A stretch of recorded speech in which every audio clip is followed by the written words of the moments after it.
And now on your phone.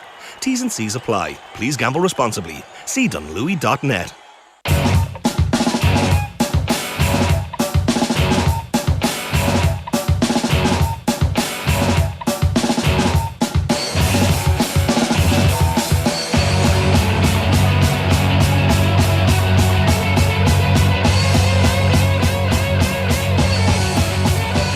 OTB AM. Brought to you by Avantcard Reward Plus Credit Card. Powered by MasterCard. Straight up better than your current credit card. Avantcard DAC is regulated by the Central Bank of Ireland.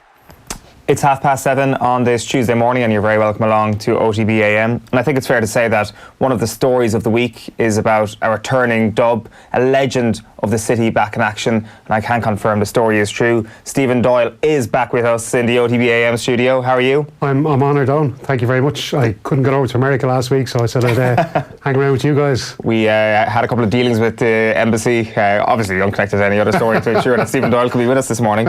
How are you? Yeah, all good, thank you. All good. As I said, I was a little bit worried last week as a Dublin fan, the way things were going for us. But listen, the Camogie team lost, which was unfortunate. Hopefully we'll bounce back next year. Frank Brown, obviously, in his first year managing the team, so hopefully. But our women's team, women's footballers, and our men's senior footballers both won at the weekend. So, yeah, it's 2 out of 3 ain't bad, as they say. And if the football somewhere, it didn't really need anything extra. It didn't need another storyline, but you've also given us that. Jim Gavin, as always, absolutely electric in his post-match comments, managed to do it on Saturday. You're not as sold as some people on Diarmuid Connolly's initial involvement or potential initial involvement in Dublin's Drive for 5? Yeah, it's great to have a player like that back in the panel, you know. It's great having him competing there with all the other players that are already there. But he hasn't been around for a while now. He obviously missed last year. He played a cameo role the year before in the latter stages, and I know he played a league game again in 2018. But I just think I'm not so sold on the fact that he might just come in. Like, you're kind of looking at the last weekend's panel. Okay, Dean Rock was sitting on the bench. He couldn't even get into the starting team. Such a talent like Dean Rock, you know, he's been our free taker for the last couple of years. And a brilliant point scorer and goal getter outside of that as well. He couldn't get into the team because that forward line is so strong. Then you have the likes of Eoin O'Gara, Bernard Brogan, Kevin McManaman. I know these guys are all kind of over 30, but you know, Kevin Mack is only about 7-8 months older than Diarmuid Connolly. And I just wonder, for all his talent that he has, I don't think he's going to play a big role. I don't even think he's going to get into the starting team, say, for Roscommon or Tyrone. Well, what's that based on? Is that based on the fact that he just hasn't been around for a while? Yeah, absolutely. He hasn't been playing with the team.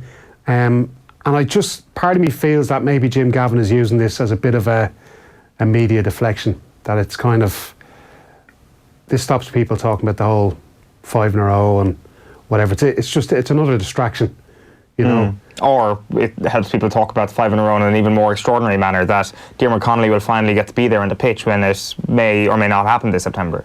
I think the one area of the pitch that Dublin aren't weak in is the forward line. They have, you know... But that doesn't mean they can't get stronger. There. Like, Diarmuid Connolly would add to every forward line in the country. He would add to that Dublin forward line. When's the last time you saw him play?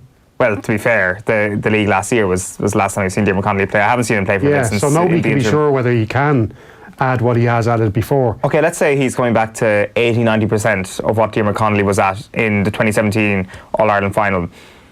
I would have him ahead of Kevin McManaman. I would have him ahead of Eoin O'Gara. I would have him ahead of Bernard Brogan. No question about that. If you have him on the bench alongside Dean Rock, and I personally, I don't think that will be a case. I think Dean Rock will be starting for Dublin for the rest of the summer. I think he's a starting free taker. Unfortunately for Cormac Costello, I think his form in the last couple of games hasn't been as good as it was maybe earlier in the championship, and I think Dean Rock will be back in that starting. I think, in fact, Jim Gavin was probably thinking, I'll give Cormac a go at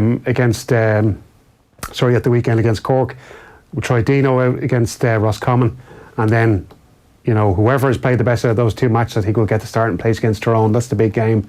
And I think, you know, even if Dublin have got the points that they need from the first 2 matches, I still think that they'll want to go up to Omagh and lay down a marker. So, sorry. Even if it is Dean Rock, even if he is an impact sub. Yeah. So we would say that Dean Rock being an impact sub is almost ludicrous, because it will be one of the best subs that any team has had in a long time. I would still have Diarmuid Connolly ahead of him. Coming off the bench, who is the very definition of somebody who can make an impact in a game that may need a little bit of something that's differing from the structure and the pattern that is emerging in a game? It is Diarmuid Connolly. He did it in the 2017 All-Ireland final. Jim Gavin doesn't have him back there to give a kick up to the arse to the other players, or, I don't know, to have him as some sort of potential what-if player. He has him there for a very specific reason. He has to. My suspicion is that it is there for that disrupting a game, if it's going into a pattern and Dublin aren't fancying that pattern, which wasn't too dissimilar to what happened in 2017 when Mayo were, for a lot of that game, the better team, and Dublin needed something different. They needed to embrace the chaos that was emerging. Diarmuid Connolly is the personification of embracing chaos, and I really think that there is nobody on that Dublin squad who would be a better impact sub than Diarmuid Connolly. Dublin have a very structured way of playing the game, though. We all know that, and some people get bored with it. They don't like it, but they have a certain way of playing. I noticed Shane Stapleton from this parish at the weekend he'd done out a chart after the match of where Dublin had scored their points from, and it was all from those same areas, from inside in and around the square. And you could see a particular pattern out there where they were taking their scores from. And I think there's a certain way they're playing now that Diarmuid Connolly, I don't know if he's going to be, you can't just slot into a team like that Dublin team and just, that you've been out of for 2 years and suddenly start playing the way that team is playing. And I don't care, it's just, I just think it disrupts the team too much. And that's the other thing as well. Jim Gavin he puts a huge amount of value on the team ethics, all that kind of stuff. And I just think that would disrupt what he's got there, that team ethic that he's got there, by bringing in a guy who hasn't been around for the last year or so. And we don't even know why he hasn't been around. Was that Jermyn's own decision? Was it Jim's decision? Was it the panel? Well, whoever's decision it was, they've obviously kissed him made up if it was Jim's decision. If he decided that Diarmuid Connolly shouldn't be around the panel, then clearly that's been mended, so that's not an issue. If it was Diarmuid's decision, then that's all well and good. Jim Gavin accepts that. We've seen it with Mannion, we've seen it with McCaffrey. Yeah, but I'd imagine Jim would you'd always hear him talking about letting the players make their own decisions. He allows players to go out onto the pitch and make decisions for themselves. I think he'd be quite democratic about a situation like that with Diarmuid Connolly coming back. I think he would definitely take a poll maybe or something like that with the players, where he would want all the players to be happy for Diarmuid Connolly to come back. It wouldn't be just a case of him saying, well, this is how it's going, lads, and you all better play by my rules here. I think he would be very democratic about the whole situation. One last thing on this. Where do you think Dublin are at with regards to their peak? Have they already peaked? Have you already seen the best version of Dublin? Because if they've come off their peak, then for me, Diarmuid Connolly has to be involved, regardless of what the structure is or what he brings to that, or whether or not he can play. But sorry, and here's the other thing as well. Rory O'Carroll has hardly played since he came back into the team. And for me, Rory O'Carroll brings a lot more back to that Dublin team than Diarmuid Connolly does. And I'm not sorry, this isn't being, this is me criticising Diarmuid Connolly. I'm just saying that Rory O'Carroll maybe brings more to that Dublin team because of what he adds to it in the way he defends and the way he plays in that full back line. And he's barely played since he's come back. So if you look what has happened with Rory O'Carroll, it's very hard to see how Diarmuid Connolly could get more game time than Rory O'Carroll has over the last few games. I think it's different in the sense that when you look at the impact, yesterday I was saying that I think the Connolly should start. All the lads down in Kerry and from all around the country are all telling me that the worst or the weak point in that Dublin team is the full back line. Yeah, but Rory O'Carroll should then be starting games. Maybe Rory O'Carroll isn't at the starting level required to play for Dublin, and maybe Diarmuid Connolly isn't either. But who are you bringing on if you're in an absolute dogfight in an All-Ireland semi-final or final? You're bringing on Diarmuid Connolly. Rory O'Carroll isn't even figuring in that possibility. It depends what you want, doesn't it? It depends if you want to try and reduce the amount of points or chance of the other team scoring goals, you bring Rory O'Carroll in, don't you? Well, you do, and I think that there may be something for Rory O'Carroll as the summer goes on. If we will be seeing Dublin play in Omagh, there will be a situation where there will be powder being kept dry because it's not going to be the be-all and end-all. But if that was the be-all and end-all, I could easily see Rory O'Carroll starting on Colin McShane, and that is what he's been brought back to deal with. Dublin identified that Tyrone could be a real threat to them this year during the league. They decided what is the main reason for that threat, and that is because they've got a full forward who can cause serious problems and a direct game that has won All-Irelands for teams in the past. And Colin McShane needs somebody like that, and Rory O'Carroll is potentially that person. Do the likes of Kerry and Donegal have that as well? They do. They have that direct running as well, as we saw on Sunday in Killarney, for example, for sure. So I don't know, I think that the Rory O'Carroll story hasn't been told just yet for this summer, and we may see a lot more from feature. I think Diarmuid Connolly is just the players in, though, have been playing well. And to just go back to your original question, I don't think Dublin have by any means come near their peak yet. I think Jim Gavin has timed this all really well, and I think they are going to get better as these games roll on. I think the game against Tyrone is going to be a huge one. I really believe that. It will and it won't. I think they'll go for it. But what's the difference between playing a Kerry and a Donegal or a Mayo? They hardly want to go into a semi-final after losing against Tyrone. But it won't be off the back of a loss. It'll be off the back of potentially winning with your B team or with a second string up in Omagh. It'll be, or if it is a loss, at least you'll have given a lot of players a run out. I just cannot see, because they will win this weekend. We can accept that Dublin are going to win this weekend. They're going to Omagh with a free shot as far as I'm concerned. Tyrone may be there as well with the same situation, but I just think when Dublin are looking at Mayo, Donegal, Kerry, they're like, Meath could be potentially. I think Anthony Cunningham is going to be thanking you for those last couple of minutes. He's got something to motivate the players now. I don't think he needs much, to be quite honest with you. Let's tell you what's coming up on OTBAM this morning. We're going to get into the sports pages in just a moment. Kevin Cassidy then will be joining us on the line shortly after 8 o'clock. We'll be interested to hear his take on Connolly and indeed Donegal. The Specsavers power rankings then, the perfect bulletproof power rankings are coming up at 8:25 this morning. Arsenal summer then at 8:20 we'll be getting stuck in to what actually is going on at Arsenal at the moment. A letter written by support groups to Stan Kroenke yesterday in terms of his absence around North London. Electric Ireland then at 8:55, that is the Jubilee team that we're getting stuck into. 9:05 then the sports news with Phil Egan, and then Deal or No Deal at 9:15. Before we get into the back pages, have a look at this. Join Off the Ball in Abu Dhabi this November 17th to 23rd for the inaugural Off the Ball Open. With flights from Dublin, 5 nights in a 4-star hotel, golf on 2 championship courses, gala awards dinner, Peter Lorry golf clinic, and a live Off the Ball roadshow. You can also hang out with some special guests, including Kevin Kilban and Kieran Donaghy. The inaugural Off the Ball Open. Book now at CassidyTravel.ie and check out offtheball.com.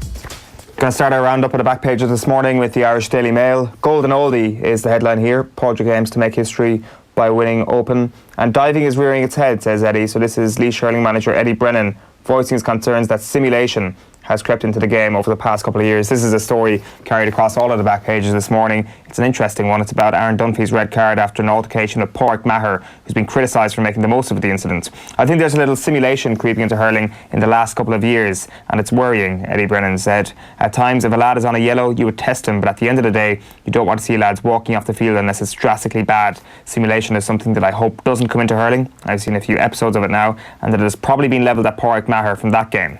So interesting stuff. He mentioned that in a game against Wexford a few years ago, he stopped Diarmuid Lyng getting a second yellow card and said to the ref, listen, it was an accidental pull of the hurl or whatever it may have been. I don't know what he said to the... I think I remember that incident actually, yeah. So he's kind of sticking up, like for a game that prides itself on honesty and integrity and being a good hurling man. Simulation is the last thing that this game needs. I mean, even the mention of a black card a couple of weeks ago had some hurling people running for cover. Yeah, I think there was some suggestion maybe of the getting a free maybe close to the goal, or maybe some sort of a sin bin or something like that. I don't know. I have to say it was something that was really bothering me watching the football over the weekend. There was an awful lot of it going on, and I know it's been going on for a few years now with the football, but it does seem to be getting worse, I think. What particular game was it that? I noticed a bit in the Roscommon Tyrone game. On both sides. Tyrone have obviously been levelled with this for quite some time now. Yeah, but no, there was Roscommon lads at it as well. I think I saw some going on down in Killarney as well. I think it was, and this tactic now of players going down and, whether they're hurt or not, staying down but holding on to the ball, so that kind of slows down the play and that kind of thing, and it's just very frustrating. It's very, very frustrating. You're kind of thinking as well, like if you're somebody, and you don't be getting all your down on this, but when you think of some of the older players that played the game back in the 80s and 90s, watching this must be just going, God, this is ridiculous, like, you know. But yeah, I just think, and the black card, is it like in the football, it's just, there's so many incidents you're seeing now. I've been watching football games all this year, live, going to matches live for off the ball, and you're seeing all these incidents going on that should be getting black cards, and they're not. You know, and whatever about the rights or wrongs of Mickey Hart speaking out about this again after the Roscommon game, the general point of black cards and the consistency of how they're being dished out is just, it's terrible. It's really, really bad, and it needs to be looked at, I think. For sure. So looking at the back of the Herald Sport, Conway run unopposed, path clear for FAI president to stay for another year. The story, of course, which emerged yesterday on the FAI, have confirmed that Donald Conway will run unopposed in his bid to stay as president for another year. I think we'll touch on that later on. Yeah. They also mentioned now Jim has more options, of course, referring to that Dermot Connolly story we spoke about earlier. Dermot boosts Dubs bench, and a picture there of Joe Hodge of the Republic of Ireland celebrating after scoring the equalising goal during the 2019 Under-19 Championship, European Championship Group E match against Norway. A brilliant goal it was. Absolutely fantastic strike. It's time for the inaugural Stephen Doyle Trivia Corner. What have you got? Well, as I was kind of typing up a few quotes for the website after this, I was just watching a replay of the goal, and I just wanted to find out who the defender was who made the poor clearance, which was basically was a cross from Ali Regba, who made a brilliant run. He was actually our best attacking threat down that right-hand side. Ali Regba, formerly of Bohemians, who has since moved to Leicester City over the summer. And he put the cross in. Pace on that guy. He's incredible. Absolutely brilliant. But he put the cross in. It was a poor clearance from a guy called Colin Rosler. And I'm thinking, that name sounds a bit familiar, so I went and checked it out. Colin Rosler is an under-90, he's 18 years of age anyway, playing for Manchester City. And his dad is the famous Uwe Rosler. There you go. Man City legend. And apparently Uwe married a Norwegian woman. That's how they ended up having a son who's now playing for Norway. And his name, Colin, comes from, he's named after the Manchester City legend, Colin Bell. There you go. So, Not named after the former Ireland women's manager, Colin Bell. No, even though he has the same name. But yeah, there you go. Sports Tuesday in the Irish Times leads with Kevin McStay's column. Mayo can only be judged when it's do or die. Kevin McStay making the point this morning that perhaps Mayo didn't quite care as much as we believed about Killarney on Sunday. Their performance suggested that there are bigger days ahead for this Mayo team in the context of the season. I find that hard to believe. I find it hard to believe that you aren't going into your first game going hammer and tongs for 2 points, especially because you surely believe you can beat the team that you're coming up against. James Horn said that they should have beaten them by 10 or 12 points in the league final. If you believe that, then you're going to Killarney looking to win. So I'm not sure I agree with Kevin McStay this morning, but I do agree with him on the point that it wasn't do or die because it was the first game, and that there are do or die matches now coming up this weekend and then 2 weeks later than that. And I really do believe Mayo still have a part to play in this summer. They will have a big say, especially if they get the win against Meath this weekend. He's also touching on this idea of what you brought up there and some of the problems in Gaelic games. He talks about the scenes before the throw-in in Killarney when you had David Moore and Aidan O'Shea going at each other as well. The unfortunate beginning of Killarney highlighted a general problem. The throw-in for Gaelic football matches and at half-time has become completely mangled by foul play. Then he also mentions an increasing problem at the end of games, which have become cluttered with maybe injuries and cynical fouling. Would no black card replacements in the last 15 minutes potentially be a solution? That's what he's talking about. And he says the other looming problem is the instant foul when possession is lost, the equivalent of the choke tackle in rugby. It is not a black card, it is a tick. It looks like a harmless foul, but it completely disrupts the play of the counter-attacking team and has to be stamped out. Really, really frustrating as well. Also, if a foul goes against a player, him standing in front of the fellow who's about to take the free as well, you'd be pulling your hair out about it. And also as well, talking about the atmosphere in Killarney last week. He does mention he was stuck in a studio at Patspillan in Montrose, so he didn't really get to go down, but he says that the GEA should commit itself to bringing the neutral round out of Croke Park, and then these games can become real spectacles and economic bonanzas for towns like Portlaoise or Clonus or other county venues that are ideal theatres, and I think we can all get on board with that. Yeah, absolutely. Listen, just on Mayo's performance, and we won't dwell on it too long, I know one of our colleagues in the office, when we made our predictions on Friday, he did say Kerry by 8. Christian Crawford, but we had to check his temperature after he said Kerry by 8. Thought he might have been feeling a bit unwell or the heat was getting to him. But he did make the point that Mayo had to travel to Limerick the previous weekend. Then they were going to make that trip down to Killarney the following weekend. It's a lot of travelling for a team to be doing together on a coach. And I wonder if that maybe affected their physical preparation. Well, Eamon Fitzmaurice actually made the point in the Irish Examiner yesterday that Mayo had an Edinburgh 2017 situation where their bus got caught in traffic for about 10 minutes in Farran Forest somewhere, and that might have disrupted the preparations, much like Murrayfield and Joe Schmidt a few years ago. That might have set it back a little bit. That's a 2-point thing perhaps. But in fairness to Christian, he did call it. He was saying to me all week, is there not a chance that Mayo are just going to get absolutely hammered here? And perhaps that feeds into the same logic that Kevin McStay is here, that really, I wonder, do they look at the 3 games and say, God, after the road we're on, there's no way we're winning all 3 of these. Yeah. But you can kind of take 1 week off, then go target this Sunday, then have another week off, and then really target Castlebar the following week. And then if you get that win in Castlebar, you're going into a semi-final on the back of a huge win against Donegal. So if they manage to qualify for a semi-final here, the Mayo bandwagon will be back up and rolling in full flow once again. I don't think there's any question about that. Absolutely. Going to the Sun Sport now, and just up in the corner there, Mike's £4 million for Bruce. Newcastle owner Mike Ashley has paid £4 million to Sheffield Wednesday for boss Steve Bruce.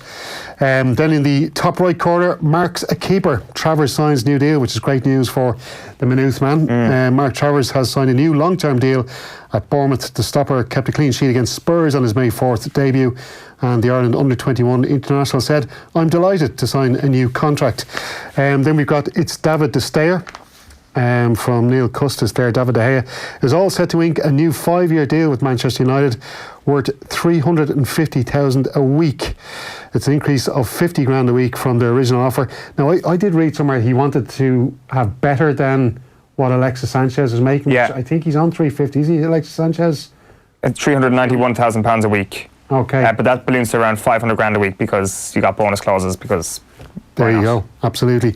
And then John Fallon in Yerevan just reporting on that draw for Ireland in the European Under-19 Championship. Ireland 1, Norway 1. Hodge ball, Joe's wonder strike saves the boys in green. What a strike it was. Joe Hodge pictured on the back of the Irish Independent as well this morning. The main story there, though, as we get into in just a moment, path clear for Conway to extend stay as FAI president. De Gea commit future to United with bumper deal, says James Ducker's story from the Daily Telegraph, carried in the Irish Independent. And Harrington likes his chances of becoming oldest winner in town. He says, whenever I step on a links golf course, I'm going to be good value, and going forward, only a fool would discount me on a links course. Fighting talk from Padraig Harrington before the Open this week. Going to the Irish Mirror Sport, and it says Padraig's Olden out title hope. Multiple major champion Padraig Harrington hopes age is only in numbers. He goes history hunting this week. He's had brilliant opening rounds in his last 2 tournaments, in the Irish Open and the Scottish Open. But just can't seem to keep it going over the weekend. De Gea's $97.5 million United mega deal.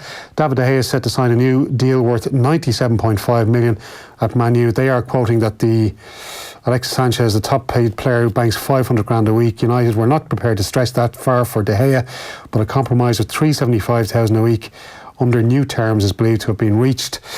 Surprising not going for the Joe Hodge there at all on the back page of the Mirror, but the big one there, what a rush. Excited Clark predicts a sensational Open on Dunluce Links. Darren Clark has predicted a sensational Open as he prepares to start the tournament on Thursday. The London Times goes with an interesting one. Umpires got it wrong in final. The story you may have seen, it came out yesterday morning. MCC Laws Committee says England were given crucial extra run. So this is Simon Taufel, the former umpire from Australia, who was a member of the MCC Laws Committee, saying that the officials at Lords had wrongly awarded England 6 runs when that mad moment with Ben Stokes happened. It should have been 5 runs, which means there would have been no Super Over, which means there would have been no World Cup win for England had the rules been applied correctly. This is incredible. Rules schmools. Hey. Well, it's a clear mistake, he says. An error of judgment in the heat of what was going on. The umpires thought there was a good chance the batsman had crossed at the instant of the throw. The TV replays showed otherwise. Yeah, it's... like, in terms of this being decided on boundaries and in terms of this now happening, New Zealand must be thinking to themselves, let's get to the Court of Arbitration for Sports. Let's get to the CAS right now. Next flight to Lausanne, please. Yeah, like in all seriousness, should they not be considering some sort of action like that? I don't know what their course of action is. It is. It's a clear miscalculation or a misinterpretation. That would be even more worrying of the rules here. Yeah. And they'll be sticking with that. You've got pictures there of the England players celebrating, and it is still a story that's raging on. Yes, indeed. The Irish Examiner On their front page, it's Open University, Mallow amateur James Sugru, ready to mix it with the world's best. Then they've also got Reap What You Show, Brian Corcoran, writing about Cork paying the price for lack of underage success.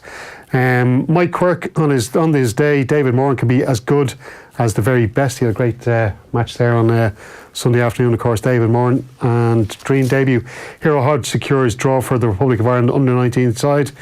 And then Gamble landed course specialist Lake Milan lands Killarney spoils. It's kind of a double supplement for the Daily Telegraph this morning to go with a cricket special.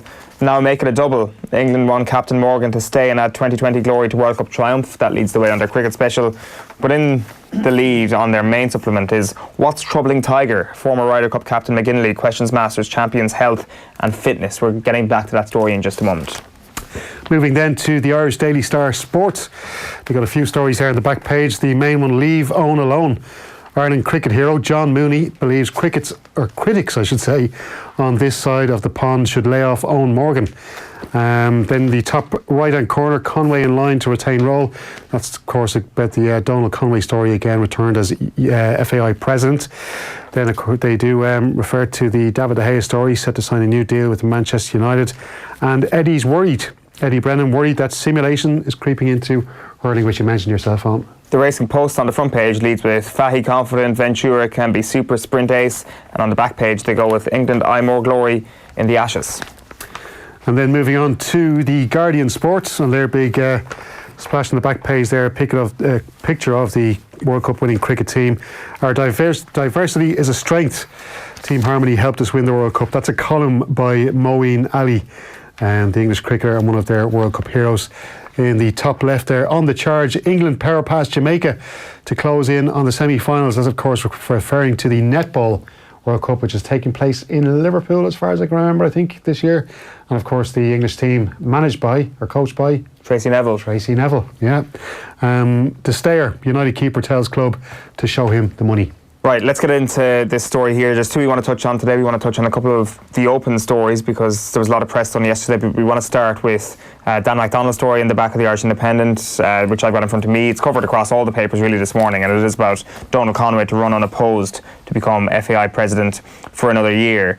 In terms of what we're actually seeing here, Stephen, it's like the situation where the continuity argument is being put forward, that Donald Conway needs to stay there to oversee the new reforms that were potentially, we don't know for sure, will be passed at the EGM this weekend, and then whatever happens at the AGM next month, there will be a period of turbulence for the FAI. This is already a period of turbulence, and he will say that he needs to remain there to be the steady hand that will guide the ship through the next year, and then maybe he'll kind of depart into the sunset.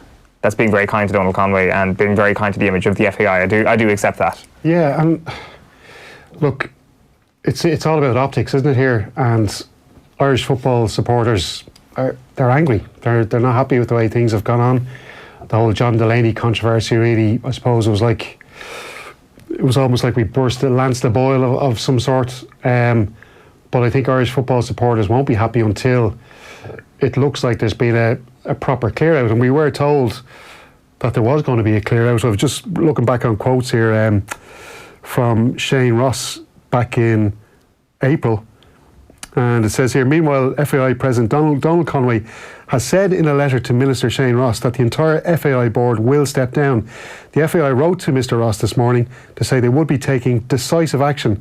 Mr Ross wants an EGM call before the next scheduled AGM of the association in July and wants to facilitate a transition to a new board by way of transparent elections.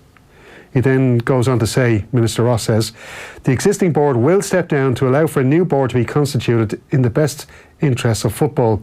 There will be no further funding until we have received credible answers.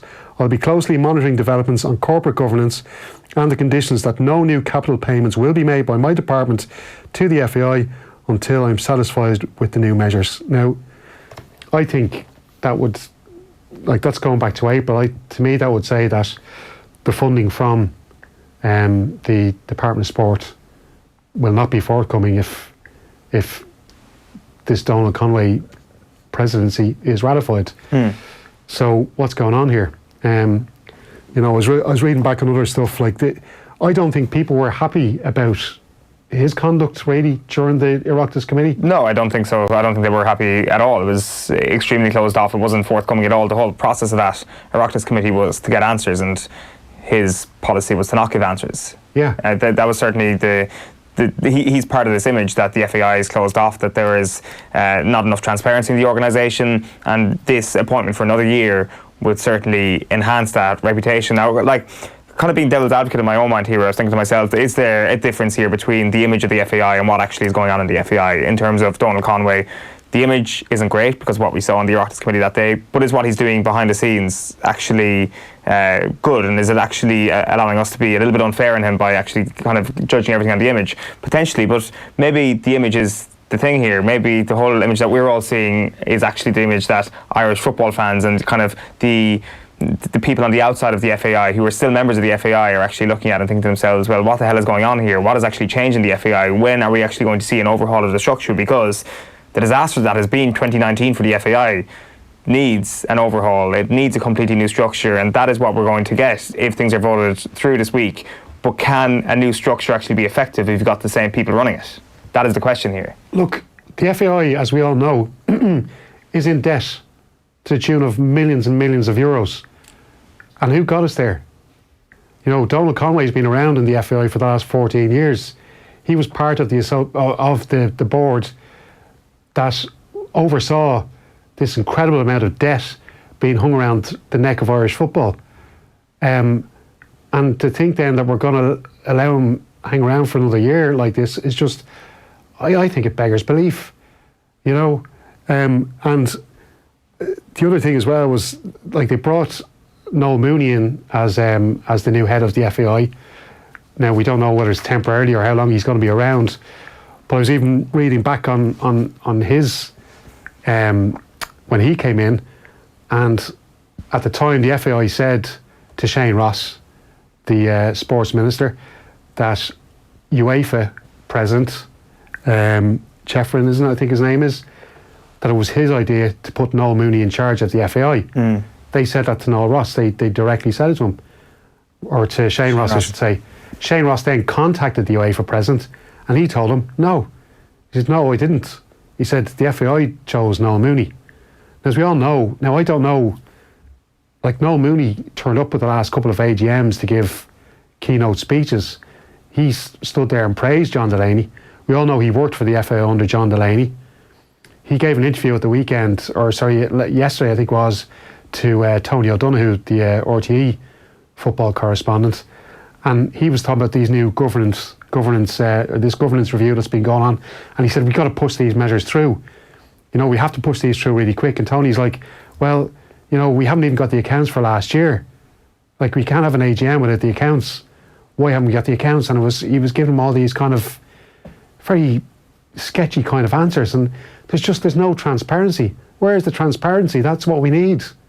The reason the FAI is in the situation that it's been in is because nobody knows what the hell is going on. Yeah, and like, we still don't know what's fully happened over the last couple of months or the last couple of years, and yet we're moving into actually implementing what the Governance Review Group has suggested here. Yeah. Like, you do wonder if you're actually going to wipe the slate clean entirely before actually seeing what was on the slate. That like, we don't actually know what's been going on here. The thing we should say here is that there was no obvious candidate to challenge Donald Conway.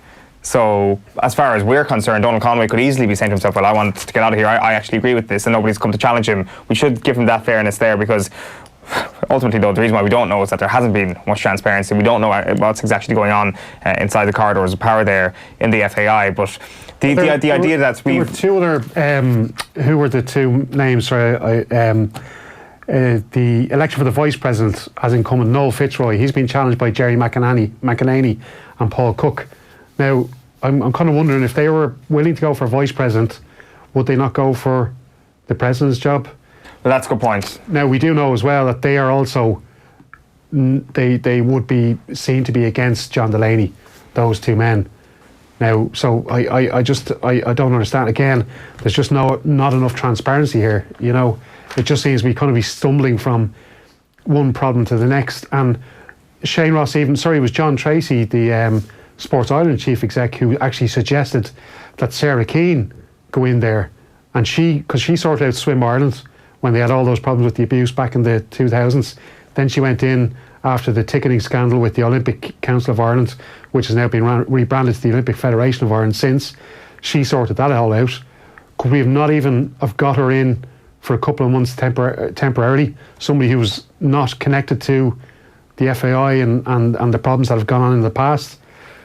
To me, it's just, I think a lot of people, I was just looking at the reaction on social media and you know, from respected journalists, that kind of, people just seem to be kind of going, is this actually really happening? Yeah, and I don't think anybody's surprised either, to be fair. It's kind of the same old story, and a lot of people will have been stung before on this in terms of hoping that things will have changed. And I think if you were of the belief that things were not going to change, this is only going to hammer home that view. We're going to have to leave that there. There's just one more story you want to touch on before we get into Kevin Cassidy this morning, and it is around some of the quotes ahead of the Open this week in Royal Portrush. And very interesting stuff here from Paul McGinley. He said the headline here on James Corrigan's piece in the Daily Telegraph is that he's left baffled by Tiger's schedule for the Open. So basically Woods passed up the chance to join a warm-up event before Royal Portrush's Open this week. Took a 2-week family holiday in Thailand instead and has looked sluggish in practice here, according to Corrigan here. In light of this, McGinley's misgivings are understandable, particularly because of the 4 back operations Woods has undergone in the past 3 years. So McGinley, speaking as a Sky Sports analyst, said, "I don't know what's going on with Tiger. His schedule doesn't make a lot of sense. In fact, to play just one tournament outside of the majors makes no sense at all to me, unless he's got something else going on that we don't know about. We don't know where he is with his fitness. We don't know where he is with his health. We just don't know a whole lot about anything to do with him at the moment. But the way he's planned his schedule, it's easy to think there must be something amiss." He says, "I don't know whether winning the Masters is a factor, because winning shouldn't take that much out of you. It should enthuse you and move you forward. When you win, you want to keep playing, keep riding that wave. Playing just one tournament outside the majors that have such huge breaks, I can't see how that helps. The question is whether he is giving himself the best opportunity to win again, and you would have to say no." So strong stuff from Paul McGinley here. Tiger Woods' preparation for the Open, not right. This may be down to the fact that I do wonder if, when we were talking about the Masters earlier this year, we were saying, well, people who were talking about Tiger Woods being back were vindicated. He is back. Tiger Woods is back in all his glory. But I wonder, actually, was it a one-hit wonder? Was it back for one major, and that's that? He had to go to such insane levels of effort to get there, to contend at Augusta. Thankfully, he won it, because we may not see him do that again. Yeah, and it's also, he knows Augusta like the back of his hand. He's got that experience. He's won it so many times beforehand, and I suppose that's nearly like a home course for him. Augusta, in the same way that Portrush will be for the likes of Graham McDowell. I'd say there's a lot more. It's going to be a lot more physically demanding this tournament this weekend, the Open for Tiger Woods. But look, he knows his body is the best. You know, nobody knows his body better than Tiger Woods. You could look at it from 2 points of view. You could say, look, yeah, maybe the Masters that was the last one we're ever going to see him do. But then again, you know, maybe he is better off just keeping himself, you know, ticking over in his own way, playing some practice rounds at different courses around the world, whatever the case may be. But as well, there was similarities maybe with Serena Williams, and some people were saying that the fact that she hadn't played enough tournaments in and around the majors, that maybe hampered her chances of winning the final there at the weekend, and that's why she looked maybe so off the pace against someone like Simona Halep, who's in peak condition and playing tournaments right around the year. It's true, especially when you're at that age and you have to come back from whatever event may have happened in your life. It could be an injury, it could be anything else. The level of effort there is conducive to the whole cliff theory, the idea that you get to a certain point and your form just completely disappears. It's been spoken about with the likes of Tom Brady for years, that that's eventually going to happen. It may happen with LeBron eventually, who knows. But with Tiger here, I wonder, is this exactly it, that the Masters was this beautiful height and that the cliff has just been met? Yeah. Like, it's a stark thing to say, because he could come back and he's Tiger Woods, and there could be something amazing. Make a fool of us now at the weekend, but do you know something? I wonder, should he have just packed it in after Augusta? Because you just think it was perfect for him. He wins at the course that made him so famous over the years, the course that he loves to play himself. It's the biggest golf major there is, the Masters. He won it there. His family were all there. His children were all there. It was perfect. Yeah. Why didn't he just go, well, do you know something? Is it really worth all this hassle? Because he's Tiger Woods. He's competed all his life. Yeah, he's not going to leave on a high. It's hard. But I just think maybe he should have just said, here, you know something? I've done it now. This is all I wanted. Win the Masters in front of my kids. It's not going to get any better than this. And ride off into the sunset. But He hasn't done it. In the London Times this morning, Nick Faldo's been speaking to Alison Rudd. He's speaking about Rory McIlroy. I'm sure there's going to be plenty written and spoken about with regards to Rory McIlroy over the next couple of days. Back on his home patch, I think it's fair to say. And he's talking about this idea of Rory's bottle. He doesn't use the word bottle, but he says if Rory can get his nose in front and get the support of the crowd, he loves that. But you're not 100% sure of him if he twangs a couple of drives offline. The rough is going to be brutal, and then there's the luck of the draw. He's speaking about a couple of the other contenders then, and he says, I like Justin Rose because he applies the science. I love all the machinery we've got now. I had a chicken wing swing, and you'd hope it went the distance, but it would be a guess. You ask the guys now, how far did you hit your 4-iron? And they will say 218 yards, where I would give a 15-yard spread. So he says Rose does all his planning and plotting to good use, while with Rory it's all about the emotions. Once he loses his spring, he goes down. I like guys to take the emotion out of it. That's what Koepka is so darn good at. He could miss 4 birdie putts in a row and has a 5th chance and cracks it, and off he goes. And this is interesting because Rory McIlroy was speaking about Brooks Koepka last week in terms of him not showing up for other tournaments, metaphorically, other than the majors, whereas Faldo's saying that perhaps Rory McIlroy is kind of a bit too old school for his own good, that he's not as scientific as the likes of Justin Rose or Koepka, and he lets emotion rule his game a little bit too much. The good old classic kind of Rory McIlroy and the stick to beat him with, that perhaps when the going gets tough, Rory McIlroy tends to get under the pressure a little bit too much, and it affects his game. I think there's a good chance he will get off to a good start this weekend. It's a course he knows really well. And if he does get off to a good start, the crowd are going to be absolutely buzzing up there. Like, this is, I think we might see the best atmosphere we've ever seen at an Open Championship, because it's historic, this, you know. It's going to be in Portrush. It's going to be a big Northern Irish crowd there cheering on Graham McDowell and Rory McIlroy primarily.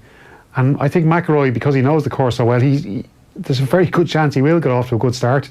And if he does get that good start, the crowd are behind him, and then everything Faldo has said might actually play in Rory's favour then this weekend. Yeah, he's certainly got something to use. And I think Rory McIlroy is the type of person who kind of sees those quotes and is like, screw you, I'm going to go out and win this thing. Absolutely. It'd be great to see him doing well. And I want to see a sports person play and use emotion to drive themselves on. It's like the great Munster team and so many other, you know, if that emotion drives them on, well, that's brilliant. Yeah, for sure. The one last golf story we wanted to touch on was Phil Mickelson. Very interesting. So he arrived at the 148th Open yesterday, came into a shed, £15 in less than a week. He posted a video on his Twitter account, and we're just going to finish with this. We'll just play Phil Mickelson talking about his struggles with his weight and other issues as well on his Twitter account. A couple of days ago he posted this. Hey everyone, let's get real for a few minutes. I haven't posted anything because I haven't felt good about myself and the way I've been playing, and so I haven't done anything or wanted to be in public. The last 10 days I've done what I call a hard reset, to change and try to make things better. I have lost 15 pounds. I've done a 6-day fast with water and a special coffee blend for wellness that I've been working on with Dave Phillips, and went on a bit of a retreat. I'm here in Ireland now, a beautiful place, getting ready for the British Open. I don't know if it's going to help me play better or not, but I'm willing to do whatever it takes to try to get my best back. I'll have more fireside chats and some funny things in the future, but for now, let's keep it real. Fireside chats. He'll be back on social media soon. Dave Phillips has actually spoken about this coffee. What exactly is in the coffee? So this is the recipe. He mentioned this in an interview recently. He says, you fill to the top with coarse ground Ethiopian Yirgacheffe coffee. I've never heard of this before. Okay. Yirgacheffe. If anybody's heard of that, just me being uncultured. Then you add water, heat it to 200 degrees. I'm presuming means in... really precise, I presume that's not Celsius. Stir 5 or 6 times, wait 3 minutes, and then plunge it. If you wait too long, the beans get bitter. Phil then pours it into a Bodum pot and adds Califia Farms almond milk, a dash of cinnamon, a few Yirgacheffe, there you go, cacao nibs, 80%, and a little medium chain triglyceride oil, which is extracted from coconuts. With a hand electric blender, he mixes it until slightly frothy, and that's it. So a very good morning to everyone at home if you want to be like Phil Mickelson. And he's playing with Shane Lowry as well, so yeah. Shane, make sure you get some of that coffee. Yeah, for sure. That sounds amazing. It is 13 minutes past 8 on this Tuesday morning. That's all your papers. On OTBAM, the Sports Breakfast Show from Off the Ball. OTBAM, of course, is sponsored by Avantcard, powered by MasterCard. Kevin Cassidy is up next talking to Super 8s and Diarmuid Connolly. We'll hear from Kieran Donaghy on Connolly's return right after these.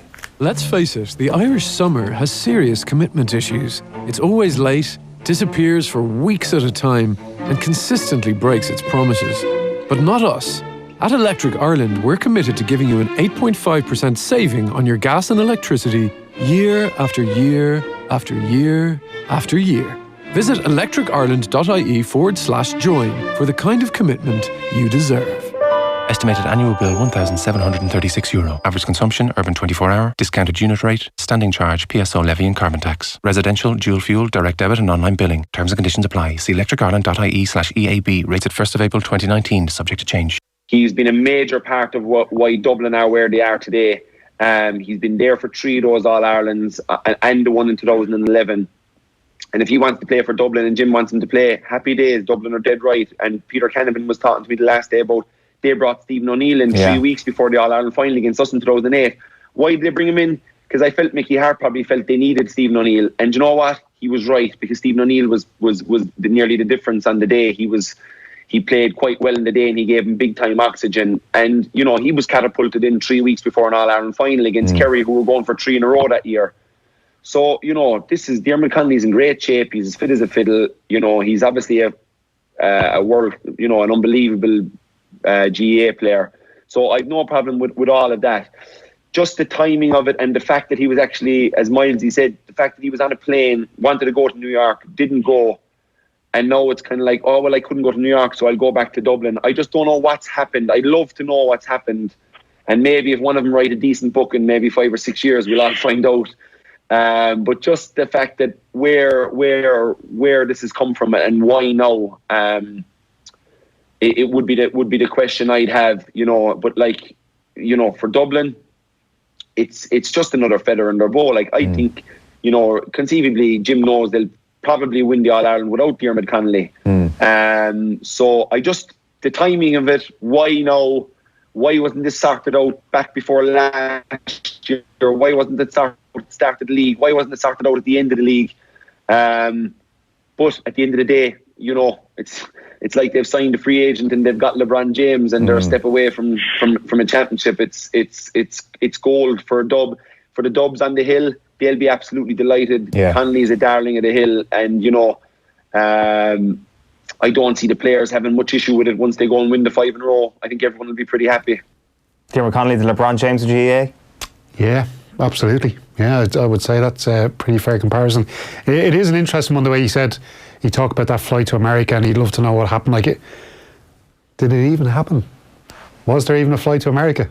Are we all getting strung along here by We need the Jim X-Files Gavin? theme tune playing here. Seriously. Conspiracy theorist Stephen Doyle in the house. There was people even saying that it might have been a Dublin fan that scuppered his, maybe put a call into the US Embassy just to scupper his plans. I don't know, there's so many theories and stories and rumours going around, you just don't know what to believe. Right, so Eoin Mulligan and Kevin Cassidy will be appearing at the Now TV Super Race preview alongside Kieran Donaghy, who you heard there, and Paul Flynn at the Living Room Bar this Thursday night at 7 o'clock. There are All-Ireland tickets up for grabs, and a great night is in store. It's free entry and all are welcome. And just a reminder that you can watch exclusive Sky GAA fixtures instantly and without a contract via nowtv.com. The TV streaming service gives fans access to all 11 Sky Sports channels from as little as €10. And I'm delighted to say that Kevin Cassidy is with us on the line. Good morning to you, Kevin. Morning, lads. How are you?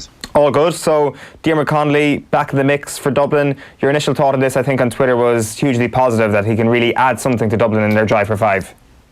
Yeah, definitely. I think for people who love football, we want to see Diarmuid Connolly back playing. It's great for the game. It's great for the advertisement of the game. From a Dublin point of view, I think it's also great. People are saying, I know, how did he come in at this stage in the season? But I think if you're part of that squad, you know Diarmuid, what he can bring, and you know the A versus B games. If he's delivering there, and if he's good enough for a 126 jersey, then so be it. You know. What's your sense in terms of his involvement? How much will he be involved? Will he be an impact sub? Could he be a potential starter come the end of the season? I actually think we'll see him before the end of the Super 8s. Jim Gavin didn't bring him in just to leave him sit on the bench, or not even on the first 26. I think we'll actually see him sooner than we think.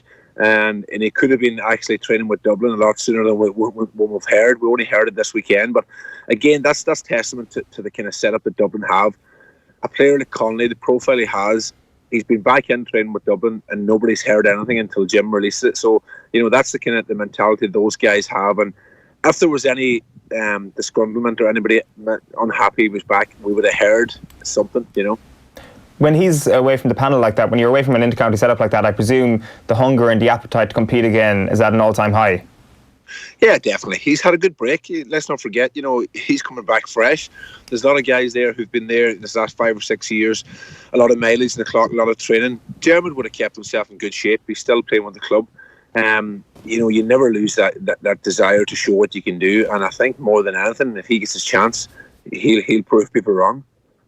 I was looking back at the 2011 All-Ireland semi-final, Kevin. There was player ratings done of this game, and Diarmuid Connolly managed to get a 5 in the semi-final in 2011. So what was the Donegal secret to keeping him quiet that day? The lowest rated Dublin player that day.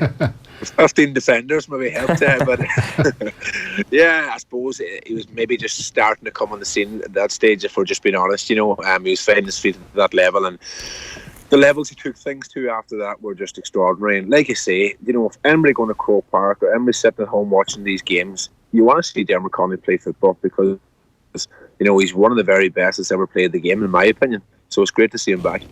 Kevin, he's effectively been away for 2 years now out of the Dublin senior setup, and it's fair to say the brand of football Dublin are playing has changed a bit in those 2 years. So is it really possible he can just slot back in there and just, you know, I suppose adjust to the way Dublin are playing now? I actually think, honestly, this guy could play in any team in Ireland if he was given a few training sessions with them. Again, it all goes back. I know we can talk about structures and how people play and how teams set up, but at the end of the day, it's about the size 5 O'Neills, and you give that man the ball, and he's going to do magical things. Jim Gavin knows this, lads. We know what's on the line here for Dublin. The 5 in a row. You know, Jim's putting his neck on the line, maybe by bringing Dermot back. So he wouldn't risk things unless he was sure he could add to the squad. You know. So if you were Jim Gavin, Kevin, and you wanted to start Diarmuid Connolly, like we saw at the weekend, Dean Rock couldn't even get into the starting team. Which player do you leave out?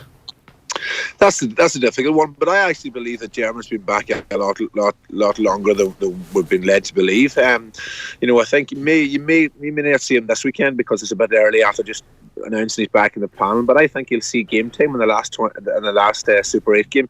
Who do you leave out? That's Jim Gavin's decision once he sees those A versus B games. And like I said, if Dermot's not playing, he doesn't get a jersey. But if he is, and if you're in that Dublin squad and you know deep down in your heart that he's better than you and he's delivering, at the end of the day, I don't think you can have a problem if he's good enough to play, because he's from Dublin, he's been there, he's done that, and everything he's done for Dublin. So if he delivers in A versus B, I'm sure he definitely will get some kind of game time. Yeah, our information was that he wasn't back last week, that he trained with the club all week, including Saturday morning, that he was back with the Dublin squad then yesterday morning. Like, when you're watching Dublin on Saturday night, Kevin, are you looking at them and thinking they're just missing something? I suppose that this year it's been thrown at them, but you have to think as well that the teams have upped their game. They're trying to stop them at every angle possible. They just seem to keep finding the solution. Are they missing some kind of Diarmuid Connolly magic? Possibly. You know what he did the last time he came off the bench against Mayo. When games are tight, you know, from a Dublin point of view, would you rather have Diarmuid Connolly sitting as an option as opposed to sitting home watching the game? Definitely. For the rest of us who are trying to catch Dublin, would you want to see him coming off the bench? Absolutely not. We mentioned that 2011 game there, Kevin. It seemed that what Cork did on Saturday was the polar opposite of that. They went man-to-man. Was it a little bit too naive, or do you just give them credit for actually going for it? No, I think if you're going to beat this Dublin team, we've seen teams, listen, the last 4 or 5 years, teams have sat back. Teams have, you know, went 15 behind the ball. They just find the solution. They're just so smart that they wait it out. I think that game against Donegal, when they got caught, they learned more from that game than they did any of their victories, because they're patient. They don't rush things. They just wait for the right time. I think the way Cork approached it the last day is the right way to beat them. Go man be man, and the team that can go with Dublin hard, like Mayo did in those couple of finals, man be man, and really attack them. I think that's the best opportunity you have of beating them. Are you seeing something in your own boys up in Donegal that they may be able to do that for the full 70-80 minutes? Yeah, possibly. Listen, I don't want to put too much pressure on our lives, because I think we're still building. definitely have we the engines and have we the strength to go toe-to-toe with them for at least 3/4 of the game. I think we do. We spoke about having the real game changers and Dermot Connolly. We have the likes of Michael Murphy. You need that. You know, athleticism and stuff like that will bring you so far. But when the game's in the melting pot and teams are out in their feet, that's when the magical players usually step up. And we're blessed we have a few of those. So, listen, it's going to be tough enough to get out of this group, and then after that, we'll see where it takes us. Kevin, I just noticed watching that Donegal Meath game at the weekend that Meath, similarly to the week before when they played against Clare, they seemed to run out of gas in the last 10 minutes, and that's when Donegal really won that game. But before that, Meath stuck with them, and they did get their goals and their points against them. And we saw in the game against Dublin, Meath they only got 4 points on the board. Is the main concern there for Donegal how you defend?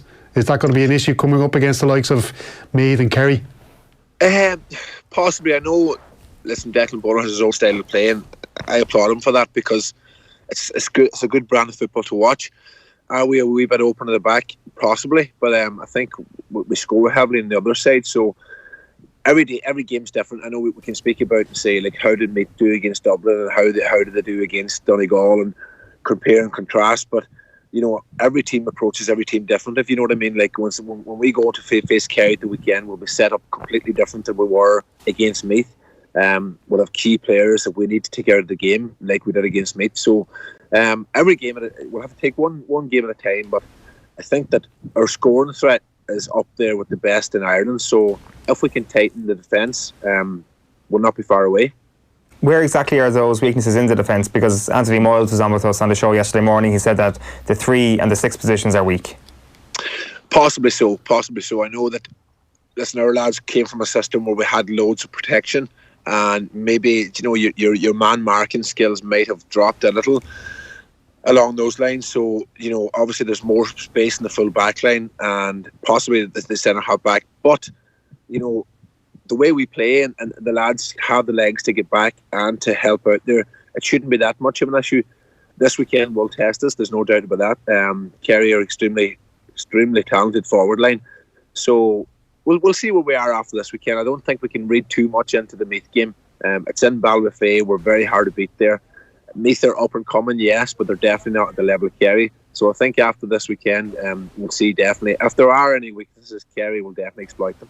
Just on that point that you raised there at the start, because it's interesting, like, is it tougher to be a man marker and a defender the way Gaelic Games is played at the moment? Because it's certainly something that's been referred to in terms of this Kerry team as well. That is it the system that's wrong, or is it the individual talent that's wrong? Because no individual talent is going to look good if you've got someone like Lee Keegan running down the throat of your defence. Yeah, I think we're actually coaching out the game, to be honest. I suppose going back, even if you go back maybe as little as 10 years ago, it was man v man. You were responsible for your own man. If your man scored, it was down to you. Yes, the other lads can help out, but I think the man marking aspect has slightly gone out of the game. Like, can you go through the country and pick 7, 8, 9 top man markers? I don't think you can. It's all about kind of safety in numbers, if you like. So I think coaches throughout Ireland have kind of been leaving the man marking kind of coaching and detail aside. Why do you think that is? I think just every team now really is playing with at least 10, 11, 12 players inside their 45. So the space for man marking is, your man's not going to get that much space, if you know what I mean. If I'm playing as a wing forward, the chances are I've got a midfielder and an extra wing forward beside me, kind of picking up my slack. If I'm a corner back, I've probably got 2 centre half backs kind of sweeping in front of me. So the space is not there, so you don't really have to worry about your man as such. You mentioned that Donegal will go with a completely different setup when it comes to this Sunday in Croke Park. What is that going to look like? I think we'll go at Kerry. I think you possibly might see more bodies dropping behind the 45, like I spoke about there. We'll identify the likes of the threats that Kerry have, and if we leave space in our full forward line, they'll go to town on us. So that won't happen. You might see a slightly more defensive Donegal than we have this last number of years, the last number of games. But our key thing is that we have to be able to break with pace, because it's okay dropping back and stifling the Kerry attack, but when we get that possession, we have to really go for it. And likewise, it's spoken about that our keeper has a having a tremendous season. I think Kerry will seriously test young Patton this weekend. They'll press his kickouts, and we've been using that as our platform. So it'd be interesting to see how we can deal with that as well. Did what happened in Killarney spook you a little bit at all, or was it more down to Mayo's underperformance that was the main reason why there was such a comprehensive result in the end? No, I think I didn't listen to. They were impressive, but I think Mayo, look at the injuries they have and the guys they were missing, and they've been through a tough road. And if you're in that Mayo camp, even before the fixtures were made, I was kind of making the things out in my head. Like, if Kerry managed to beat Donegal this weekend, and Mayo beat Meath, it comes down to that crunch game in Castlebar. And that's when I was looking at these fixtures, I was in my head thinking, right, that's going to be a tough one. Surely to God, these Mayo players know that their last game is in Castlebar, and you know the way they operate. When you write them off, they're more dangerous. So I don't think Kerry overly impressed me. They were good, no doubt about it, but I don't know if Mayo were at their best.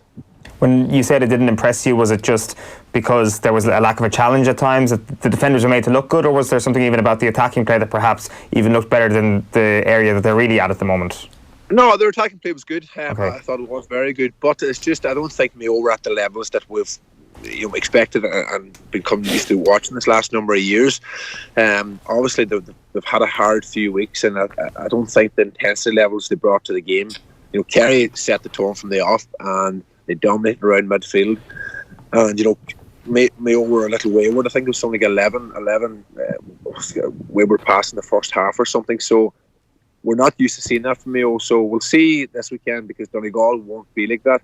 It'll be a stiffer test. So, like I said, we'll find out a lot more about both teams after this weekend. I just wanted to mention Paddy McBrearty, because him being absent for the Super 8s last year was one of the biggest reasons why Donegal didn't show up, really. And you look at some of the statistics that have done the rounds about him, he's now the youngest player to reach 100 appearances for his county. Like, 100 appearances for Paddy McBrearty at this age is absolutely incredible. Like, again, sorry to bring up 2011 again, but he was a 17-year-old when he comes into the panel that year. And we've spoken a lot about Michael Murphy this summer and him being given the captaincy at such a young age as well. The current crop of youngsters coming through for Donegal. There seems to be a trend in the county where you take a youngster, and if they're good enough, they're old enough, and you trust them. Definitely. And the thing about these guys, it's okay saying, if you're good enough, throw you in. But the way, even when Michael came in as a 17-year-old and when Patrick came in, like, those guys, honestly, they looked as if they were 23, 24. They were physically well built. The maturity was unreal. And to see what they've gone on and done is incredible. Patrick had a tough year last year with injury. I think he's just slowly finding form. Jamie Brennan has stepped up to the plate as well this year. So if those three guys, catch fire inside, we're as good as any team in the country up front. So it's massive positive for Donegal that Patrick's back. And like I said, the maturity in his young shoulders and how he's just gone about his career so far has just been, it's great for us, Yeah, watching, they actually tweeted out the video of the goal at the weekend, Kevin, and it was brilliant to watch the way he shook the marker. He took possession of the ball and ran a goal and just finished. The finishing was brilliant. And I was kind of thinking about thinking back to a time when Alan Brogan, I think, wrote a piece about how he kind of felt that the art of forward play in GA had changed so much from the time he started playing football, that the reason he was such a good footballer, Alan Brogan, was because he was small, he was wiry, he was able to dodge challenges. He wasn't he wasn't clashing with defenders, he was able to dodge them. Is Paddy McBrearty a kind of one of those old school forwards? Is that what makes him so good? He definitely is, and he probably admitted that himself. And even when the whole defensive football came in and there was a massive thing, Paddy kind of stuck to his guns. He loved to play ball. He loved to. His job, as far as he was concerned, was he was a score getter, get the ball, go for goal, and do damage. And even the way he took the goal the last day, there was possibly a chance to cross it, put it across the face of the goal, but there was no way he was going to finish it, and it was top class. And he was. You're right. He's like Alan Brogan, a pure footballer, and I think with the way the game's going now, and especially when we get to Croke Park with more space, you'll see Paddy definitely come out and shell a lot more. It's incredible to think Paddy McBrearty was left on the bench for an All-Ireland final. Yeah, definitely. I suppose looking back in that one, was the right call? Possibly not. But sometimes these things work for you, sometimes they don't. Paddy would have been extremely disappointed to be on the bench, because obviously he was good enough to start that day. But it's just one of those things that you make, and you hope that decisions you make, and you hope that they work out. But unfortunately that day it didn't, you know. So kind of as a final point then, what are you doing this Sunday if you're Kerry in terms of a defensive setup, in terms of any particular details for defenders when it comes to the likes of Murphy, when it comes to the likes of McBearty, when it comes to Jamie Brennan? There's a lot of talent there. There is. Well, that's the key for Kerry. Like, the question I would have over Kerry is obviously that their backline, are they tight enough? Those three guys have to be marked. Murphy has to be taken completely out of the game. Likewise, Paddy McBrearty and Jamie Brennan. So have Kerry got three guys to do those jobs? We'll soon find out, because if you do take them out of the game, it's a massive chunk out of our armoury. But if you don't, then those lads will do damage. Are Donegal topping the Super 8s group, Kevin? I don't think so, honestly. I don't know if we're really at the level yet to beat Kerry this weekend in Croke Park. Personally, I think it's going to go down to the last game in Castlebar, and like I said, that's going to be extremely tough. So, you know, I'm confident going up to this weekend. Can we beat Kerry? Yes, we definitely can. You know, but I just think that Kerry may have a little too much this weekend for us. Kevin, good stuff. Thanks a million for taking the call. Cheers, thank you. Kevin Cassidy there on the line from Gweedore, and Owen Mulligan and Kevin will be appearing at the Now TV Super 8's preview alongside Kieran Donaghy and Paul Flynn. That's at the Living Room Bar this Thursday night at 7 o'clock. Tickets are free and all are welcome, so go check that out. Right, so we're going to be chatting to Kevin Witcher, who is the editor of the Gooner fanzine, in about 15 minutes for a chat about Arsenal's summer and the current letter written to Stan Kroenke yesterday. But first, we're bringing you our Specsavers power rankings, and Steve, I want you to have a look at this. This is Anthony Moyles on OTBAM yesterday morning. We've kind of come up with every superlative under the sun for Jack McCaffrey over the last couple of years. He's still only 25 years of age. You have to consider him as the best half-back that Dublin have ever produced at this point. If not, you could go greater to backs in general or players in general at this point. You know, the guy, he plays the game with there's nothing nasty about him. There's nothing arrogant about him. You know, he does his job. He goes, he flicks the ball over the bar, he turns around, he runs back, and he might even, you know, and he doesn't tap a lad to say, listen, I just did that to you. He actually kind of, you know, I don't know what it is about it. He's a very humble kind of character. But he is absolutely, like, I'd say he's close to being a top player in the country at the moment. He's definitely in the top three. And I probably can't see anyone better than him. Like, I mean, what he does when he injects that bit of pace, but it's not only even his pace, it's his willingness to work back. Like, he works back and he chases fellas back down and he covers runs, and, you know, he goes forward for goals. Then straight away he turns and he's off, and he's covering off fellas, and he's just, his willingness, his desire, his brain, you know, he doesn't take stupid shots. He gets into areas where he knows his limitations and he looks to offload the ball. Like, he clipped one really bad wide with his right foot, and you could kind of see him afterwards, like, you know, saying, Jesus, I shouldn't have done that kind of thing. But he actually looked for the past 2 or 3 occasions and there was no one there, and he ended up kind of clipping it, trying to shoot it over himself and clipped it wide. But he is, he's just unbelievable.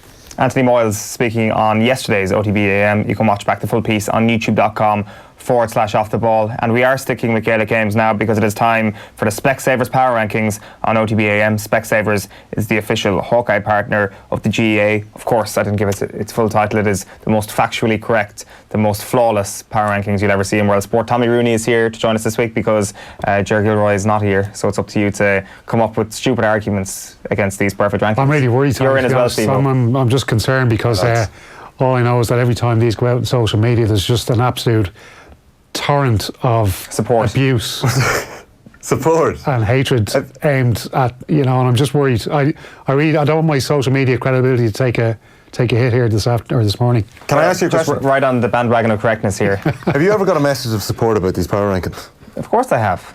I haven't seen one yet. We literally had Kieran Donaghy on the programme that you produced last week supporting my power ranking, so you're going to have to go back and watch that. For anybody who missed Kieran Donaghy kind of saying I was basically writing all this. Another Kerry man, basically, yeah. I don't know about that. I haven't seen this week's yet now. Let's bring you through this week's power rankings. As always, we'll go through the first couple of pages here, and there are no changes, and we'll move on to, that's 33 to 25, so that's New York down to Carlow, then Louth at 24 down to Westmeath, and 17, no changes there. They're all out of the championship. We do have a couple of changes here on the next page.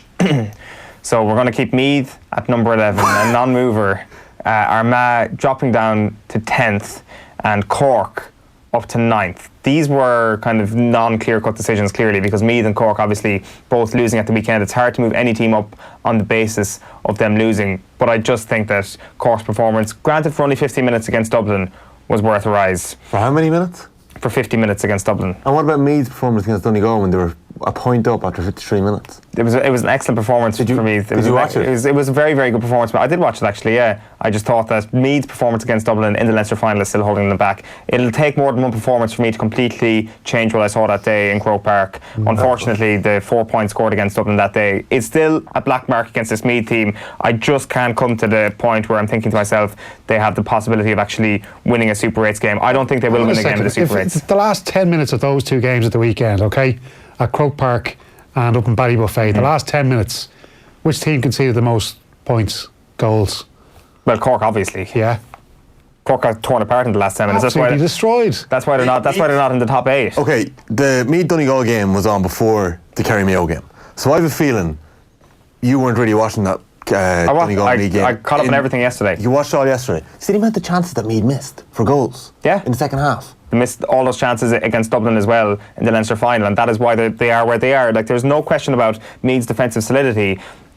If you had a different qualifier draw, and I know it wasn't possible given they came from the Leinster final, but if you had Meath against Armagh in round 4 qualifiers, I really believe Armagh would have knocked Meath out of the championship. I don't know about that. Meath have lost a point to Tyrone last year in the qualifiers, 2 points to Donegal 2 years ago. Look, I have no major issue with Meath not moving up this week because they lost. My issue was last week when you had Meath in 11th, 12th position. Like, they're in the top 8, but they're in the top 8 of the country. But it doesn't matter if you're in the top 8 of the country. The Super 8s isn't an actual representation of who the best 8 teams are, because the championship is an unfair format. It's not like a seeded thing where, like a tennis tournament, where the last 4 are the best 4 because they've beaten people from their seed or whatever it may be. But that's not the way the GA is. It's not based on merit. Meath are also in Division 1 of the Football League. Next year they will be. They haven't played any Division 1 football yet. Like, somebody was on to me on Twitter during the week giving out about Cavan being higher than Meath because Cavan are a yo-yo team and haven't managed to keep their spot in Division 1. And then said to me, Meath got promoted to Division 1. They haven't stayed in Division 1. They have. If you're using an argument against Cavan saying that they're not in Division 1 or they're not in there anymore, well, Meath haven't been there and they haven't managed to prove that they're able to stay there. Cavan have played football yet, there's a false Meath have won more games than Cavan this year, haven't they? But Cavan are a better team in my view, and we will move on to number 8 because Cavan are still in at number 8, and the wins for me against Armagh and against Monaghan were huge wins against Cavan. They're better than any team that Cork, than Armagh, than Meath have beat at any point. So you think Cavan are a better team than Monaghan? Yes, I do. They beat them, and I think they were full value for their win. They absolutely were. And Monaghan down at 12 may be something that Monaghan fans would be happy about. I've kept Galway at 7. Like, there is opportunities for Meath and Cork to break this. They just need to put in a win in the Super 8. Okay, maybe if Meath put in a level of consistent performance now over the next 2 rounds, they will be able to move up. But I just can't see them cracking this top 8 or certainly this top 7 or 6 without a win in the Super 8s. Galway are at 7, Roscommon are still at 6. Roscommon are in a bit of peril as well. Mayo are down 1 to 5. I just can't see how I can move them any further down than that. It was a complete no-show for Mayo. I'm not writing them out of the championship yet whatsoever. I think they will have a part to play this weekend. It'll be like if Meath win this weekend, Tommy, in fairness, everything will be different. Well, what'll happen, Eoin, I'm just wondering hypothetically, if say Meath, because Meath Mayo was going to be game at the weekend. I wasn't so sure coming in that the Croke Park game was going to be a game for Meath. I knew that Donegal we put in performance, but I didn't envisage Mayo falling apart against Kerry as they did. Do you really think they can bounce back that quickly against Meath now this weekend? I do. Really? 100% I do. And I think that the level of performance was so bad that there are certainly areas which are quick fixes, as in don't give the ball away so stupidly, like on a consistent basis, kicking the ball straight into Kerry people's hands, kicking the ball over the sideline. There was a skills breakdown from Mayo at the weekend, which would be worrying if you were a bad team, but Mayo were a very, very good team. Meath can definitely compete with the kickouts against Mayo. I think it's definitely somewhere they can. They absolutely can. Sean Patton made such a difference at the weekend. Yeah. And such a difference when you watched how good his kickouts were compared to where Meath have always fallen short in that regard in the last year or so.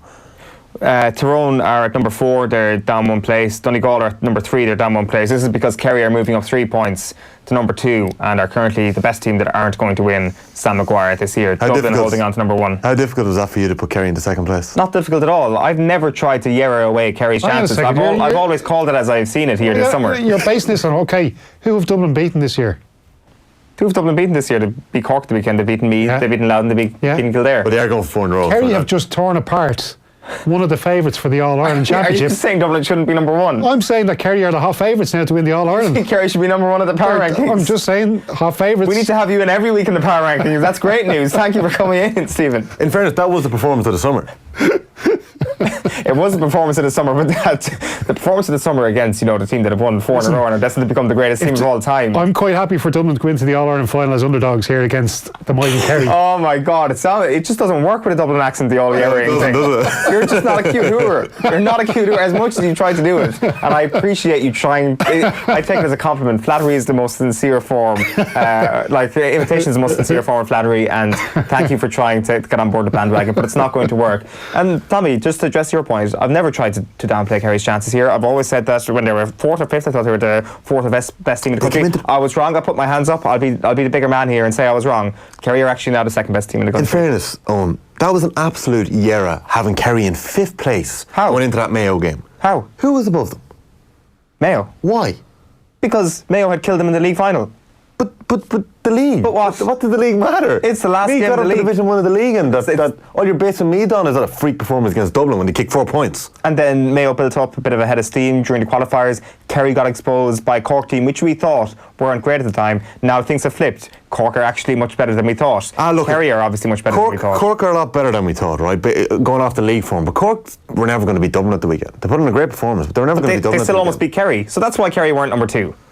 Yeah, but Cork are always going to raise their game for Kerry, aren't they? Well, if they're going to raise their game for Kerry, Luke Connolly pointing at the Hill 16, like Cork raised their game for Dublin as well. They get up for Kerry, they get up for Dublin. Hopefully Cork come back, but I just don't see Cork being 2 points above Meath and Meath being in 11th place.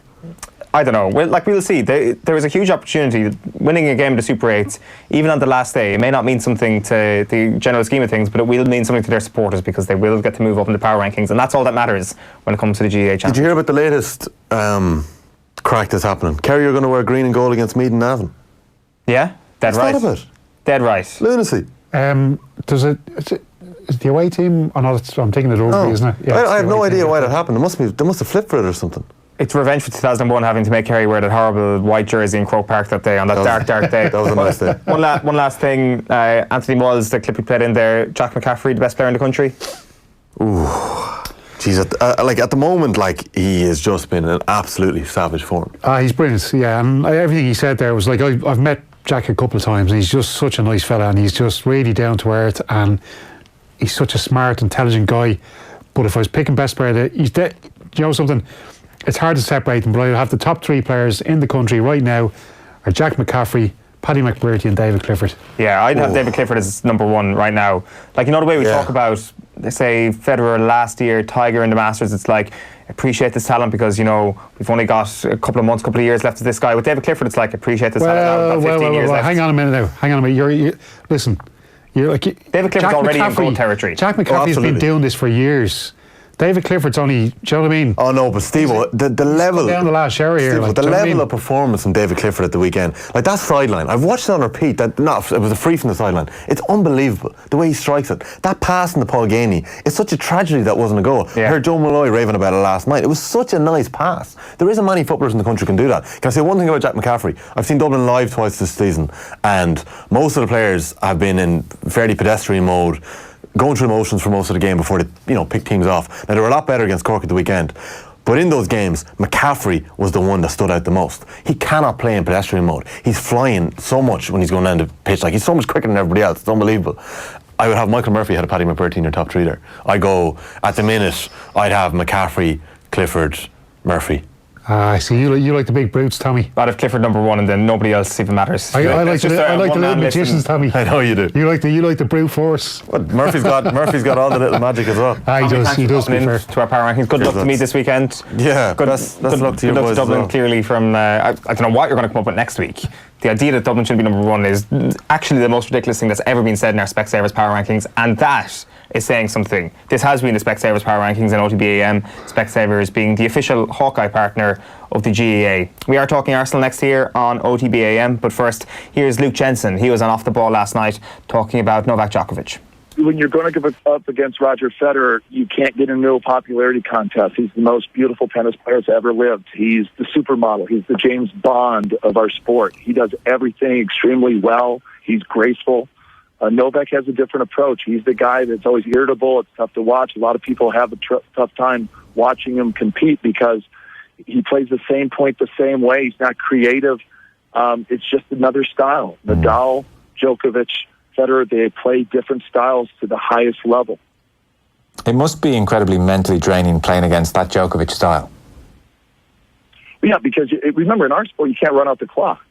You know, you have to earn the last point. You have to put the other side away. And our game is with boundaries, which means you got to put the ball in. You got to be very consistent. It's great to hit with power. That's impressive. But what's effective is one more ball back in play. And he's the ultimate human backboard. You're talking about the guy who just gets one more racket on the ball, makes you earn it one more time. And it came down, his back was against the wall. You can't get any more behind it than what Djokovic was facing against Roger Federer with match point down, double match point down, and he just spits one more ball back. He is so bulletproof with his confidence when he's back against it. Luke Jensen speaking to Joe on the show last night. Offtheball.com is where you can get full quotes back, and youtube.com/offtheball. We are turning our attention to Arsenal now because a letter from Arsenal support groups yesterday, including the Gunnar fanzine, who we have the editor on the line of right now, wrote a letter with the hashtag We Care Do You, which basically details all the failings of Stan Kroenke, of the board of directors, what needs to actually happen at Arsenal for them to move forward, and the failings of the club really over the past decade or half a decade. As I say, the editor of Gunnar fanzine is Kevin Witcher, and he is with us on the line this morning. Good morning to you, Kevin. Good morning. So talk to us about this, because it seems that there's been a number of protests, a number of things said by Arsenal fans down through the years. Wenger in, Wenger out comes to mind, but there's nothing that seems to be as united as this current one, the hashtag We Care Do You. Yes, well, I think the one thing about Arsenal's departure just over a year ago is that it had created a huge divide between the Arsenal fans. Now that's gone. Last season, everyone was pulling together. It was a really good, positive feeling. However, based upon that, things didn't end up going very well, and there are deep-rooted issues at the club connected with the ownership and the priorities specifically of Stan Kroenke. And it was felt by all the people that put their name to this. And there's a petition going, which last time I looked had 80,000 signatures basically agreeing with the statement. Things have got to change, and that change needs to come from the top. So what this is about, it's a new initiative, basically trying to make the owner accountable, and if there's no response, then this will be ramped up in some fashion or other. But basically we're trying to create a groundswell of Arsenal fans with everybody behind the same thing. So just to clarify, you're not asking for Stan Kroenke to step aside, you're looking for more independent directors involved at Arsenal Football Club, people to hold Stan Kroenke to more account than he is already held to? Effectively, yes. I mean, if Arsenal become successful and they are run the right way, there's no reason for Kroenke to go anywhere. So there's no requirement for him to go as long as he does the right things. And the problem being that for many years he hasn't done the right things. His priorities are different from those of the Arsenal supporters, and on the face of things, the owners of other football clubs in terms of what they do for their clubs. So there are some good American owners, Liverpool being a prime example, who have different motivations and make decisions or get people in to make the decisions which push that club forward. That hasn't happened at Arsenal for many years. Arsenal was in pretty much complete control, a situation that was allowed to develop and ended up with the situation we have now, where basically the club have stopped being competitive in terms of the major honours. Yeah, and that is said in the letter. It is said that our club feels like an investment vehicle, and the quotes from Stan Kroenke saying I'm not here to win trophies has been trotted out again. I was just reading that interview in full actually before coming on air this morning, Kevin, and there was Stan Kroenke speaking in 2016 saying that if you want to win championships then you would never get involved. I think the best owners in sports are the guys that sort of watch both sides a bit. If you don't have a good business then you can't really afford to go out and get the best players unless you just want to rely on some other sources of income. So when you talk about the different motivations from different American owners, you mean that they're competitive and that they want to win trophies. Stan Kroenke wants to make a bit of money. That does seem to be the case, and when he makes statements like that, it does back it up. It backs up also the actions that we see. So, for example, we now have a board of directors, I think 5 directors, 4 of whom are over pension age, and there isn't a dynamism there, and I'm not even sure there's an expertise for football in 2019. You know, these guys, I mean, 3 of them have been around a long time and they were probably good directors 20 years ago. But right now, I don't think they're on top of things. I don't think they understand the modern game. And they've allowed, what happened over the last few years was they allowed Arsenal to run the club. And Arsenal wasn't doing things strategically the right way. So, for example, you had a whole summer transfer window in 2015 when we just bought a goalkeeper. And the team needed improving. We had the money, we had the cash. But Arsenal was running the show. It just didn't happen. Now, we've got a legacy of a weakened squad, and you've got players running down contracts and leaving for nothing. The Aaron Ramsey situation should not have been allowed to occur. The situation where Mesut Ozil was effectively allowed to hold the club to ransom should not have been allowed to occur. That's a lack of strategic thinking and planning, which should have been coming from board level. And the danger is the board hasn't changed. We need to get clever. And we need to get new people in who are going to drive the club forward in the right way. Kevin, I don't think there's any question. Like the money has been spent. There's been big money spent on players like Aubameyang and Ozil over the last couple of seasons. There just doesn't seem to be any, I suppose, strategy, a good strategy in regard to transfers. Now, the club's obviously brought in Edu, your former player who was with the Invincibles team back in the early 2000s.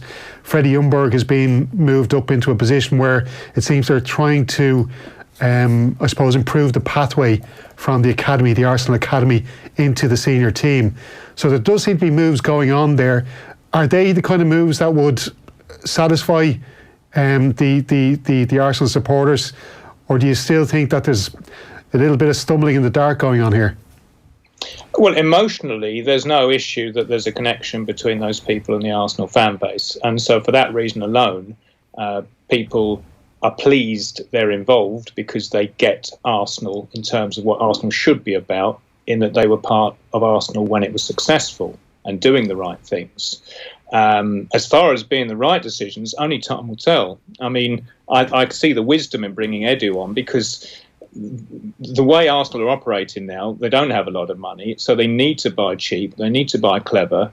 And I think what will happen is they will take a punt on a number of players. Certainly it's interesting that Martinelli, the guy they did sign so far, he's got an Italian passport. So, you know, there are certain restrictions which they've got to work around. But ultimately, I can see them start signing a lot of young foreign players, developing them and selling off the best ones so as to basically gradually up the amount of money they got to play with, specifically because there doesn't seem to be any financial assistance from the owner, even though Stan Kroenke could put money into the club without compromising the FFP regulations, but he just doesn't want to do it. So I think there is a strategy there, and it may well work out, but time will tell. But it would be refreshing if we were getting more messages from the club about the policy, the direction, the strategy, just explaining this is where we are and this is what we're going to do about it. We want, and there is a meeting with the supporters, an annual thing that goes on at the end of July, whereby the people who are in the CEO positions, it used to be Ivan Gazidis, now there's two guys doing it, Raul Sanielli and the commercial director, and they will then have the opportunity to effectively answer the points raised in this statement. And that's going to be very interesting because that is an opportunity for the club to put the supporters in the picture. rather than just give statements like Ivan Gazidis used to, which is, we can be Bayern Munich in a couple of seasons' time, which never happened. In saying things just to placate people without any basis. It does seem that that's one of the big issues here as well, Kevin, the marginalisation of fans, that the club doesn't really care about the voice of the fans. And I do wonder if that actually is one of the key reasons why the Emirates Stadium actually doesn't have the atmosphere it was expected to have, that really there is kind of a two-way street here. If you're not giving the fans the respect, they won't respect the stadium, they won't respect the atmosphere that needs to be created during big games. Certainly the way individual supporters have been handled by the club indicates that they don't care too much about individuals as long as someone else will buy that seat. And so it's not fostering a healthy relationship in terms of the way they communicate with any supporter who has a particular issue. It's not well handled there. So there is a feeling of us and them sometimes, in that, ultimately the club is totally dependent on the supporters, but Arsenal they treat theirs as customers, who basically they don't care if those customers go elsewhere. They don't get the bond there is. And because they've let that lapse and they haven't really handled it properly, it's a very strange atmosphere sometimes on match days. It doesn't sometimes feel like a football club. The funny thing is, Kevin, it was actually through work I ended up at the Emirates for the Spurs 4-2 game last December, and again for the United 2-0 at the Emirates just a few months back. And I'd been at the Emirates before and I'd sampled that kind of soulless, dead atmosphere. But those two particular games, the place was absolutely rocking. And I had Gary Breen with me, who would have been an Arsenal fan growing up as a kid, and he said it really felt like the old days at Highbury. So it just goes to show you that, on those big match days, with the right kind of results, it really can have a good atmosphere. But when you look in the short term, is there a concern with the playing squad that you have there? Your captain is on strike. There's very few good quality centre-backs beyond Lauren Koscielny. And if this club is to get back into the Champions League and to get those kind of finances, you need to get those big players and to get those big nights going again. Is there a concern in the short term for next season that you just don't have that playing squad to even maybe get into the top six? There are people worried that Arsenal are going to be overtaken by Wolves or Leicester this season. I actually don't think that's going to happen. I do think that there is enough in the squad to at least finish sixth and keep that gap that kind of exists between that top six and the teams below. So people are worried. In terms of the quality of the squad, I do completely agree. The only thing I would say is that even with what you would call not below par, but not superstar players, if you organise people properly, you can start a game by not losing it. And the problem with Arsenal last season was they'd conceded too many goals. And that is partly down to individual errors, but it's partly down to tactics. And that's been my major disappointment with Unai Emery, because he did win 3 Europa League trophies in a row with Sevilla, and I just had the impression that to do that you'd need to be able to have a decent defence just to get through all those ties and win the trophy. And yet there was no evidence of that last season.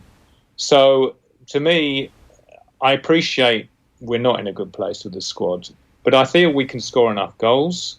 I just feel like we should change the tactics a bit so we start the game trying not to lose it, and from that foundation go on and win. And that way back before Arsene Wenger used to be something Arsenal did quite often when they were successful. So yes, the squad isn't as good as it should be, but there is hope if it's handled in the right way. And it's interesting, Steve Bold was on the coaching staff last season. I don't think he had any input because there was no evidence that the defence was any different from what it had been under Arsene, when Steve Bold obviously wasn't allowed to do anything. So, it feels like dark times for Arsenal fans. There are rays of hope, but it would be nice if we felt that the owner was on board with the supporters in saying, this isn't good enough, guys. We need to push forward, rather than just giving out platitudes that this club is here to win the Premier League and the Champions League.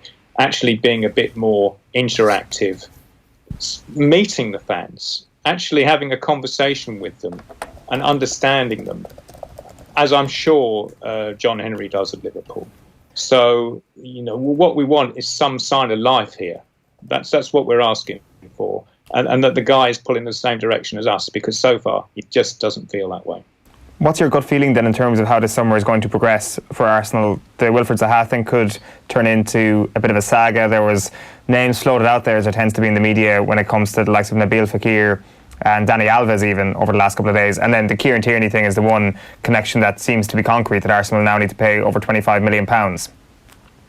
Yeah, it's an eternal story for Arsenal. They're always penny pinching, and the interesting thing now is they've got to penny pinch. They didn't have to in the past. So, for example, we could easily have signed Luis Suarez.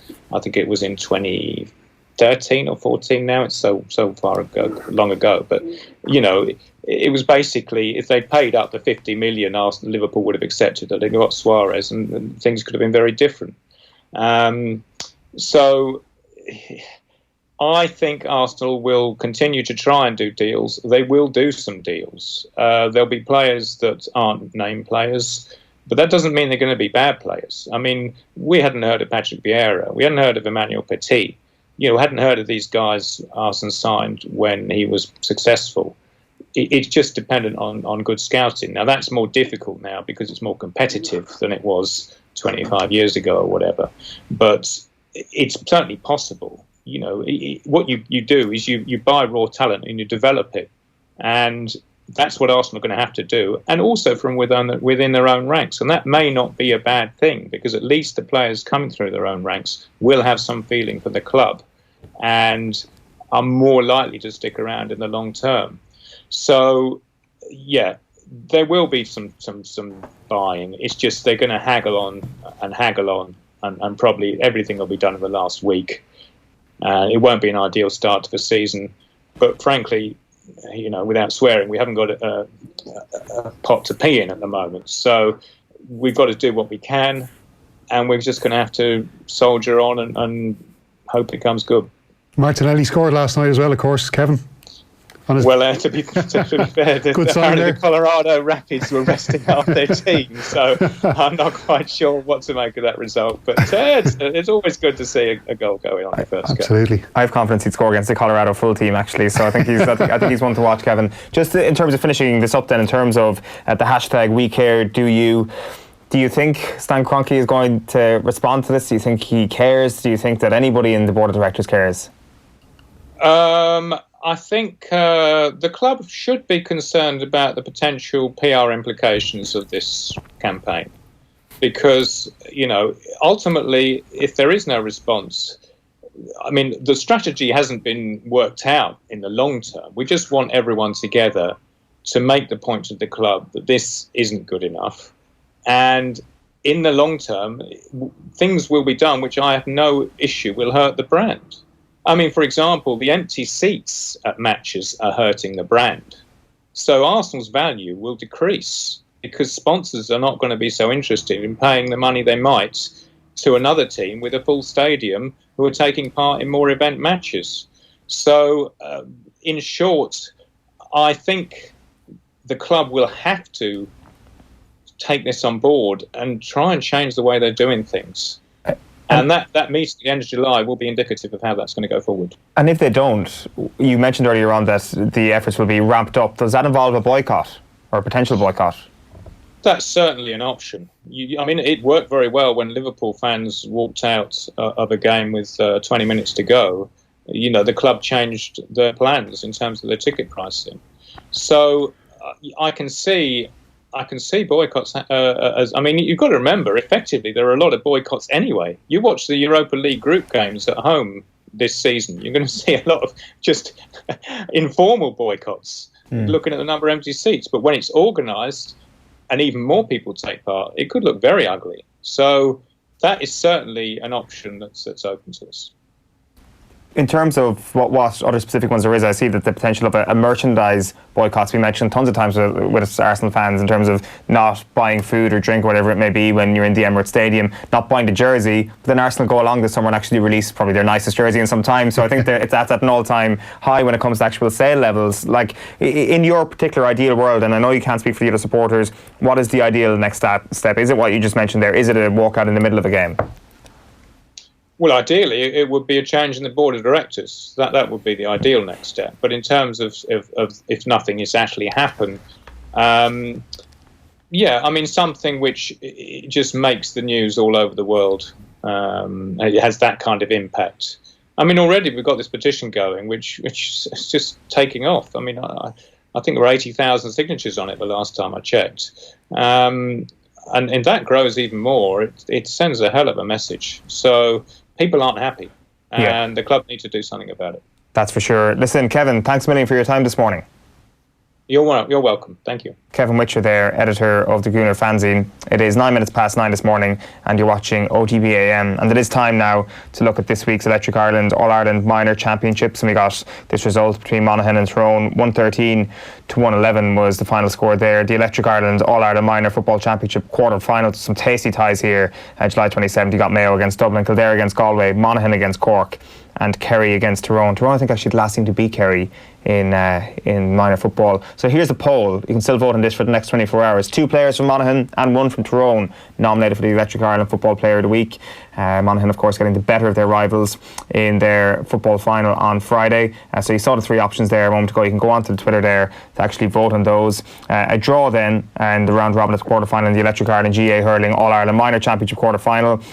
Galway, it was a win for Galway in this one. It was 3-16, Kilkenny 2-16.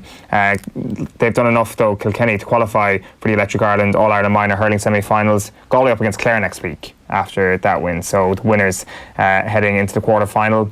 So you can see the poll up on screen there for the player of the match there between Galway and Kilkenny. You can vote below. Greg Thomas, Sean McDonough and Ian Byrne are the 3 options there. We're now choosing the Jubilee team, and for the rest of the summer, alongside Electric Ireland, sponsor of the All-Ireland Minor Championships, we're going to be choosing the Jubilee Minor 15 of the last 25 years.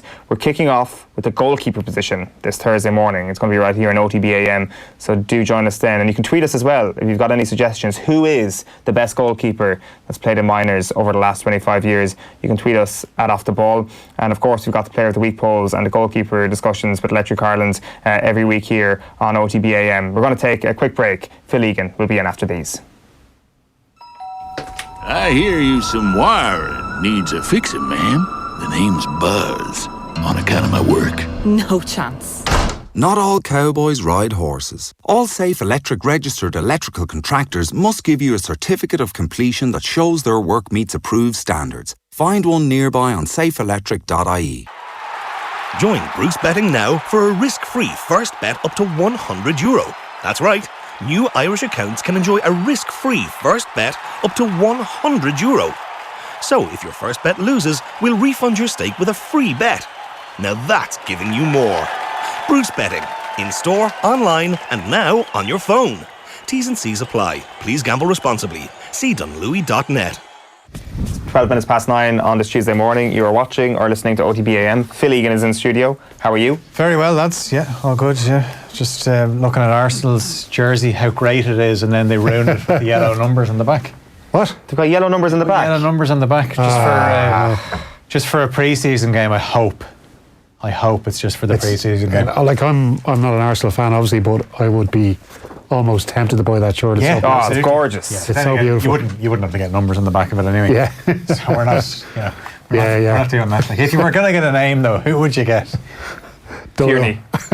You're making the point. We'll actually, we'll save the Kieran Tierney stuff for Deal or No Deal, because I want to keep the powder dry on that one, because it's got some hot takes on that. And it's a good Deal or No Deal again this morning. I think we should just get stuck into the sports news for fear that we'll blow it. We'll actually start with a player that has been linked with moves away from Manchester United in the past, but looks like goalkeeper David De Gea is going to end all that uncertainty by signing a new long-term contract with United. He's out of contract next summer, which obviously means he'd be free to talk to other clubs in January, but he's set to put pen to paper on a long-term deal that would see him earn €390,000 a week. Still a long way shy of Alexis Sanchez. But speaking in Perth on United's pre-season tour, manager Ole Gunnar Solskjaer said that De Gea will play a part in tomorrow's game against Leeds. He'll play tomorrow, and hopefully we can agree with David, as I've said a few times. I think that'll be up to David and the club to announce if that happens, if and when. UCD are unbeaten in 3 games in the SSE or Tricity League Premier Division after last night's 1-0 win over Bohemians at Belfield. Yo-Yo Maddy with the goal after just 8 minutes for the students. The Republic of Ireland opened their Under-19 European Championship campaign with a 1-1 draw against Norway in Yerevan. Joe Hodge scored the equaliser for Ireland 9 minutes from time, and manager Tom Mowen says it was a fully deserved equaliser. Boys got on the ball in the second half and we kept moving it, and we felt like, that once we keep moving them, openings would happen, and thankfully Joe came up with the goods. It was a fantastic strike from a fantastic player, 17 years of age, you can't ask much more. Missing 11 players, Phil, isn't he? It's a shame, the likes of Adam Maida could have played out in the left there. We were saying earlier they may be lacking something down there. Troy Parr obviously was it 4 goals I think in the qualifiers. And obviously Luke O'Connell actually was in the squad, the training squad before they left. Obafemi qualifies as well. Obafemi qualifies, but O'Connell was actually meant to travel, but then his deal went through from Bolton to Celtic, and all of a sudden Celtic want him involved in their pre-season training, and it's just because it's not happening within an official FIFA window. The clubs don't have to allow the players to go, and it's such a... look, I'm sure all the players out there, they're going to do as best they can, but it is a shame that Tom didn't have the selection of all the best players available to him. No, certainly Hodge was one that caught the eye.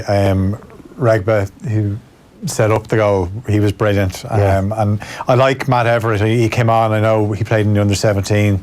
He's only 16, but he looks like he's a serious prospect as well. And Hodge is even, I know Stephen Kenny apparently is so keen on him that he's ready to fast track him through under-21s and get him into the senior setup when Stephen Kenny does take over.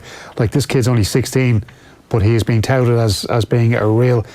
it's his granny's from Dublin as well. Apparently just a stone's throw from O'Connell Street, and he was saying last night that he hoped she got to see the goal.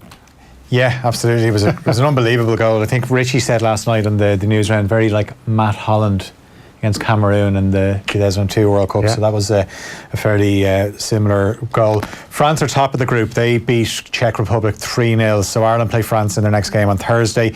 I know it's something you've mentioned already on the show this morning, but Donald Conway set to be re-elected as president of the FAI at this month's AGM. He's been nominated unopposed for the position, which he was appointed to 11 months ago. Jerry McEnany and Paul Cook have been nominated for the role of vice president along with Noel Fitzroy. So both roles set to be filled at the AGM on the 27th of July. Fabian Delph has completed his move from Manchester City to Everton on a 3-year contract for £8 million, a fee that could rise to £10 million. Obviously won 2 Premier League titles with City, but didn't really feature as much for them last season. Played primarily as a left back, and I think there was a stat going around last season when all the games that they had struggled and lost, like Delph had started the majority of them. So he's gone to Everton. The countdown continues for the Open, which gets underway in Portrush in just 2 days' time. It'll be the first time since 1951 the tournament has been held at Portrush. And Rory McIlroy, who's already lifted the claret jug once, says if he was to win this week, it would top anything he's done in his career. I think no matter what I did for the rest of my golfing career, it would be the highlight. It doesn't matter what I would do. If I were to win an Open Championship at home, it would be the biggest and best thing that, to me, maybe to other people it might be different, but to me personally, nothing could top that. Would that top knocking a golf ball into a washing machine on the Jerry Kelly show? I don't know. Seriously. I know it's his home course, but that was on UTV. Did it have the good UTV continuity announcer though? Julian. Probably did, to be fair. As long as it had Julian announcing the Jerry Kelly show at that particular point, then 100% that's bigger than winning a World Portrush. Simmons. I was trying to think of a second name. Julian Simmons, Just finished with some really sad news from the world of boxing. It was very stunned by this yesterday when news emerged that Pernell Whitaker, a 4-division world champion, Olympic gold medalist, died at the age of 55. He was hit by a car in Virginia. Whitaker was known as Sweet Pea, regarded as one of the best defensive fighters ever, and was inducted into the International Boxing Hall of Fame in 2006. He was actually due to attend the Manny Pacquiao-Keith Thurman fight in Las Vegas on Saturday. He was due to do a meet and greet because he is just a legend of the sport. And 2 fights that kind of stand out, unfortunately, he didn't get the decision in either of them, was the Julio Cesar Chavez one in San Antonio in 93. I remember, I was just looking back at the stats for it. He landed 311 punches to 220 for Chavez. He threw 150 more punches, and it was given as a majority draw. And I remember Ring Magazine, their lead headline on that was robbery. He also fought Oscar De La Hoya. He was beaten in that. A lot of people felt on the night that he won that, but some of the judges had him losing that by 5 or 6 rounds. So if you look at the fight as well, De La Hoya was all bloodied up, but he was a brilliant defensive boxer, and just really sad news. I know it's something we'll definitely be covering on Off the Brawl this week. Yeah, for sure. You can catch that on youtube.com/off the ball for the lads' reaction to that. Right, it is 19 minutes past 9 on this Tuesday morning. It is time for Deal or No Deal, and we're starting this morning, lads, with Manchester United, and we're starting with Toby Alderweireld, who of course has been a previous target for Manchester United. The Spurs centre-half, reportedly, according to Football Italia, he's a target for Serie A side Roma. Although he is 30 years old, could Manchester United do worse than make a move for him? Would he not serve as a better stopgap while they search for someone that ought to be better than Harry Maguire? So you want to go, it's Alderweireld or Maguire? It's not both? Not both. How much does Alderweireld going for? You're looking like it's mid-20s, isn't it? It's around 30, isn't the bio? There's a bio clause there. So yeah, I would definitely take Alderweireld for 25-30 ahead of Harry Maguire for 80 million. Yeah, I know. Like there's a thing like United's policy now. They want to sign younger players, but you know, Alderweireld is 30, but he plays in a position where he could be in a quality defender for the next 3 or 4 years. I'd say you could even get 5 or 6. He looks like a fella who looks after himself. Also as well, like he's got it going on upstairs. He knows. Yeah. He knows that even if he was to lose a little bit of pace, he's intelligent enough to know how to deal with that. Yeah, it's what United need is experience in that particular position, alongside, say, the likes of Lindelof. The other thing as well is another centre half. His transfer deal was confirmed last night. De Ligt to Juventus. Yeah. And how much was it for? £67.5 million. Steal. I would take De Ligt for 67.5. If United tried to sign him, he becomes 100. This is it's the United tax. They just get absolutely shafted because people know they are rebuilding. They're trying to get back to the top, so they think this is one of the richest clubs in the world. Let's charge another 20 or 30 million. It's like when you go to America and you buy something in the shop and you think, oh, that's cheap enough, and then they press a few buttons and they put the tax onto it, and they're like, it wasn't as cheap as I thought it was going to be. So Leicester City, according to the Telegraph, have promised Harry Maguire he can leave if Manchester United or Manchester City eclipse the £75 million Liverpool paid for Virgil van Dijk. So basically, they're saying we want a world record transfer fee for a defender, please, and you can leave. Like they're basically saying Maguire's worth more than Van Dijk. Kind of. Has the market not moved on a little bit since January 2018? It has. But you remember when Liverpool paid 75 million for Van Dijk? A lot of eyebrows raised. Yeah, they just thought that's madness. Like, this is a guy that plays for Southampton. What are they doing? And it'd be more than eyebrows raised if Maguire goes for 80 million quid. Yeah, but he's going to improve the team. But he's just listen. He's a decent enough defender. Okay. Yeah. He can play the ball. He can come out of defence, but he's just so cumbersome. He's just so awkward, and again, set pieces, I wouldn't be feeling too safe in him. That's actually something as well we haven't even mentioned. Alderweireld's distribution is quality. He is the master of that diagonal. Like, he can ping it about 50, 60 yards, and that's always a handy thing to have in your locker as well. So Tottenham are willing to pay Real Madrid £54 million for former forward Gareth Bale. But Spurs have told the Spanish giants they would not be able to afford the Wales international's reported $600,000 a week wages, funnily enough. If Real Madrid are up for letting Gareth Bale go, but you have to pay $300,000 a week for Gareth Bale on, say, a loan deal, would you do it? Like, I presume £54 million, whatever that is, that's actually an irrelevant point that they could pay £54 million, because the big thing here is the 600 grand. And Gareth Bale is not going to leave, regardless of what the transfer fee is, unless he's getting 600 grand at Spurs. And I think there's no point having a discussion about that, because Spurs are not going to do that.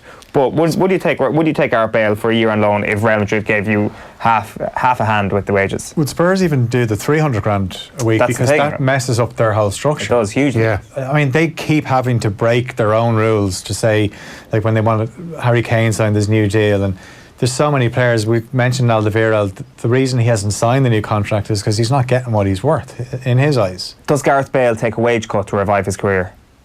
He has to. He absolutely has to, because if he doesn't, he's going to be kicking his heels at Real Madrid. Happy birthday, Gareth. He's 30. He's 30 today.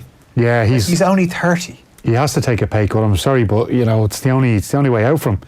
You either hang around Real Madrid, see out the rest of your contract, or else if you want to actually play some football, you'll have to take the pay cut, because no club is going to pay that ridiculous salary that he's getting paid at like he's definitely, like, he's fallen off, like, in terms of where he was, because even think back to the internationals a few months ago, he missed a really good chance for Wales, and he just didn't look sharp. The Hungary game, Wales, they lost to Hungary, and he missed a chance that Gareth Bale in his prime just puts away no bother. So the only way he's going to get back to being the player that he was is by playing regularly. And the thing is, well, his game was always built on pace. And the older he's getting, the slower he gets, and he doesn't. I don't know, like, can he convert himself like Ronaldo into some sort of a pseudo striker? But he's just the guy needs to get out there and needs to get playing football quick. Quick one on this. The Independent are reporting that Manchester United are primed to make a bid for Sporting's Bruno Fernandes,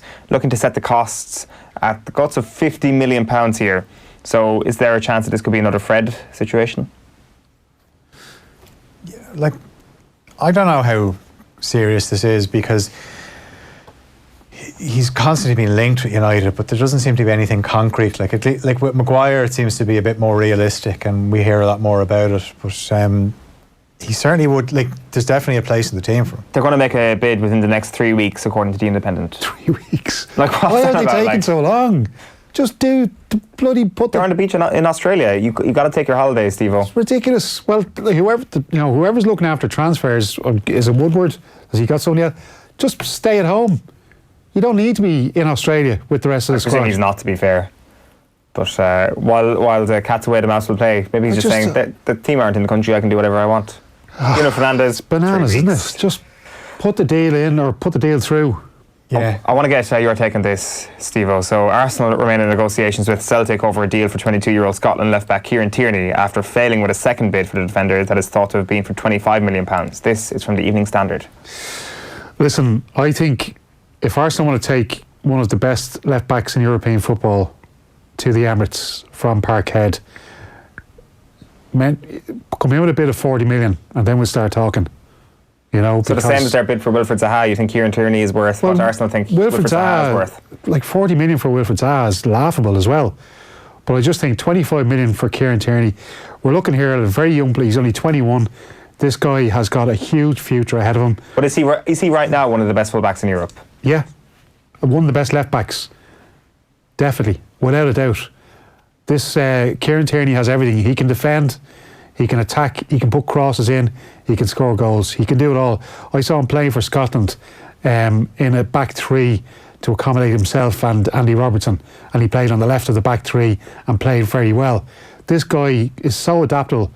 Now, the thing is, if I'm Kieran Tierney, I'm thinking, do I want to take the chance with Celtic and go play Champions League football, go win another Scottish Premier League title, let's help Celtic go for the historical 10 in a row, or do I want to get down to Arsenal, where I'm just going to get abused every week by all the fans because they're not happy with how the club's being run. The club is a basket case. They've got no chance of qualifying for the Champions League. They're not playing in the Champions League. Like, what do you do? Like, Parkhead to me. And the thing about Tierney is as well, he is a Celtic supporter. He's a through and through Celtic supporter. So he will want the club, if he won't want to leave in the first place, but he knows he will have to at some stage. So if he is going to leave, he'll want the club to get as much money as they possibly can for him. And if they don't get 40 million quid, he won't go. And I think he might actually hang around for an extra season. His value will be even more next season, and then the club can really make big cash on him. Last point, deal or no deal. Bristol City's Irish midfielder is reportedly being targeted by fellow Championship club Fulham. It's been reported by Sky sources. Could this be a solid advance? Callum O'Dowda. Yeah, what did I say? Oh, sorry, yeah, Callum O'Dowda. I didn't actually mention the name. We had to fill in the blank. It's okay. It's okay. We knew who you meant. I don't know what to expect from Fulham, because they were so good in the Championship. They came up, they spent a load of money, and so they've changed managers as well. Now they've got a lot of players that don't want to play Championship football, but we know Callum O'Dowda was certainly coming into some really good form, linked with the move to Leeds. Yeah. Then he got the injury. He's a player I always think should be starting for Ireland once he's fit. But Fulham, you'd imagine they'll be challenging for promotion. Bristol City tend to be around the playoff places, but they're really stretching and overachieving to get there, whereas Fulham seems like it'd be a better move for them. Yeah, I think Fulham have the ability to go back up. Scott Parker, he did turn the team around in the closing stage of the season. If I was Callum O'Dowda, I'd take that offer. Yeah, it sounds like a great move. Fulham.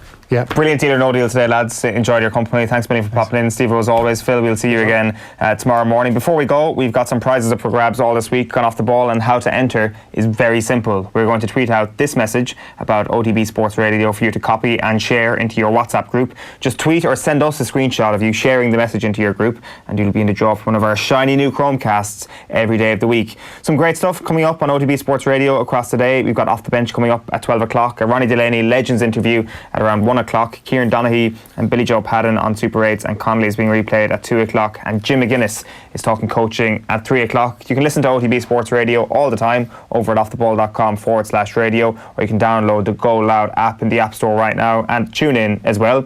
That's all from us this morning on OTBAM. Thanks a million for joining us. We're back tomorrow morning from 7:30 a.m. We'll chat to you then. Bye bye for now. OTB AM. Brought to you by Avantcard Reward Plus Credit Card. Powered by MasterCard. Straight up better than your current credit card. Avantcard DAC is regulated by the Central Bank of Ireland.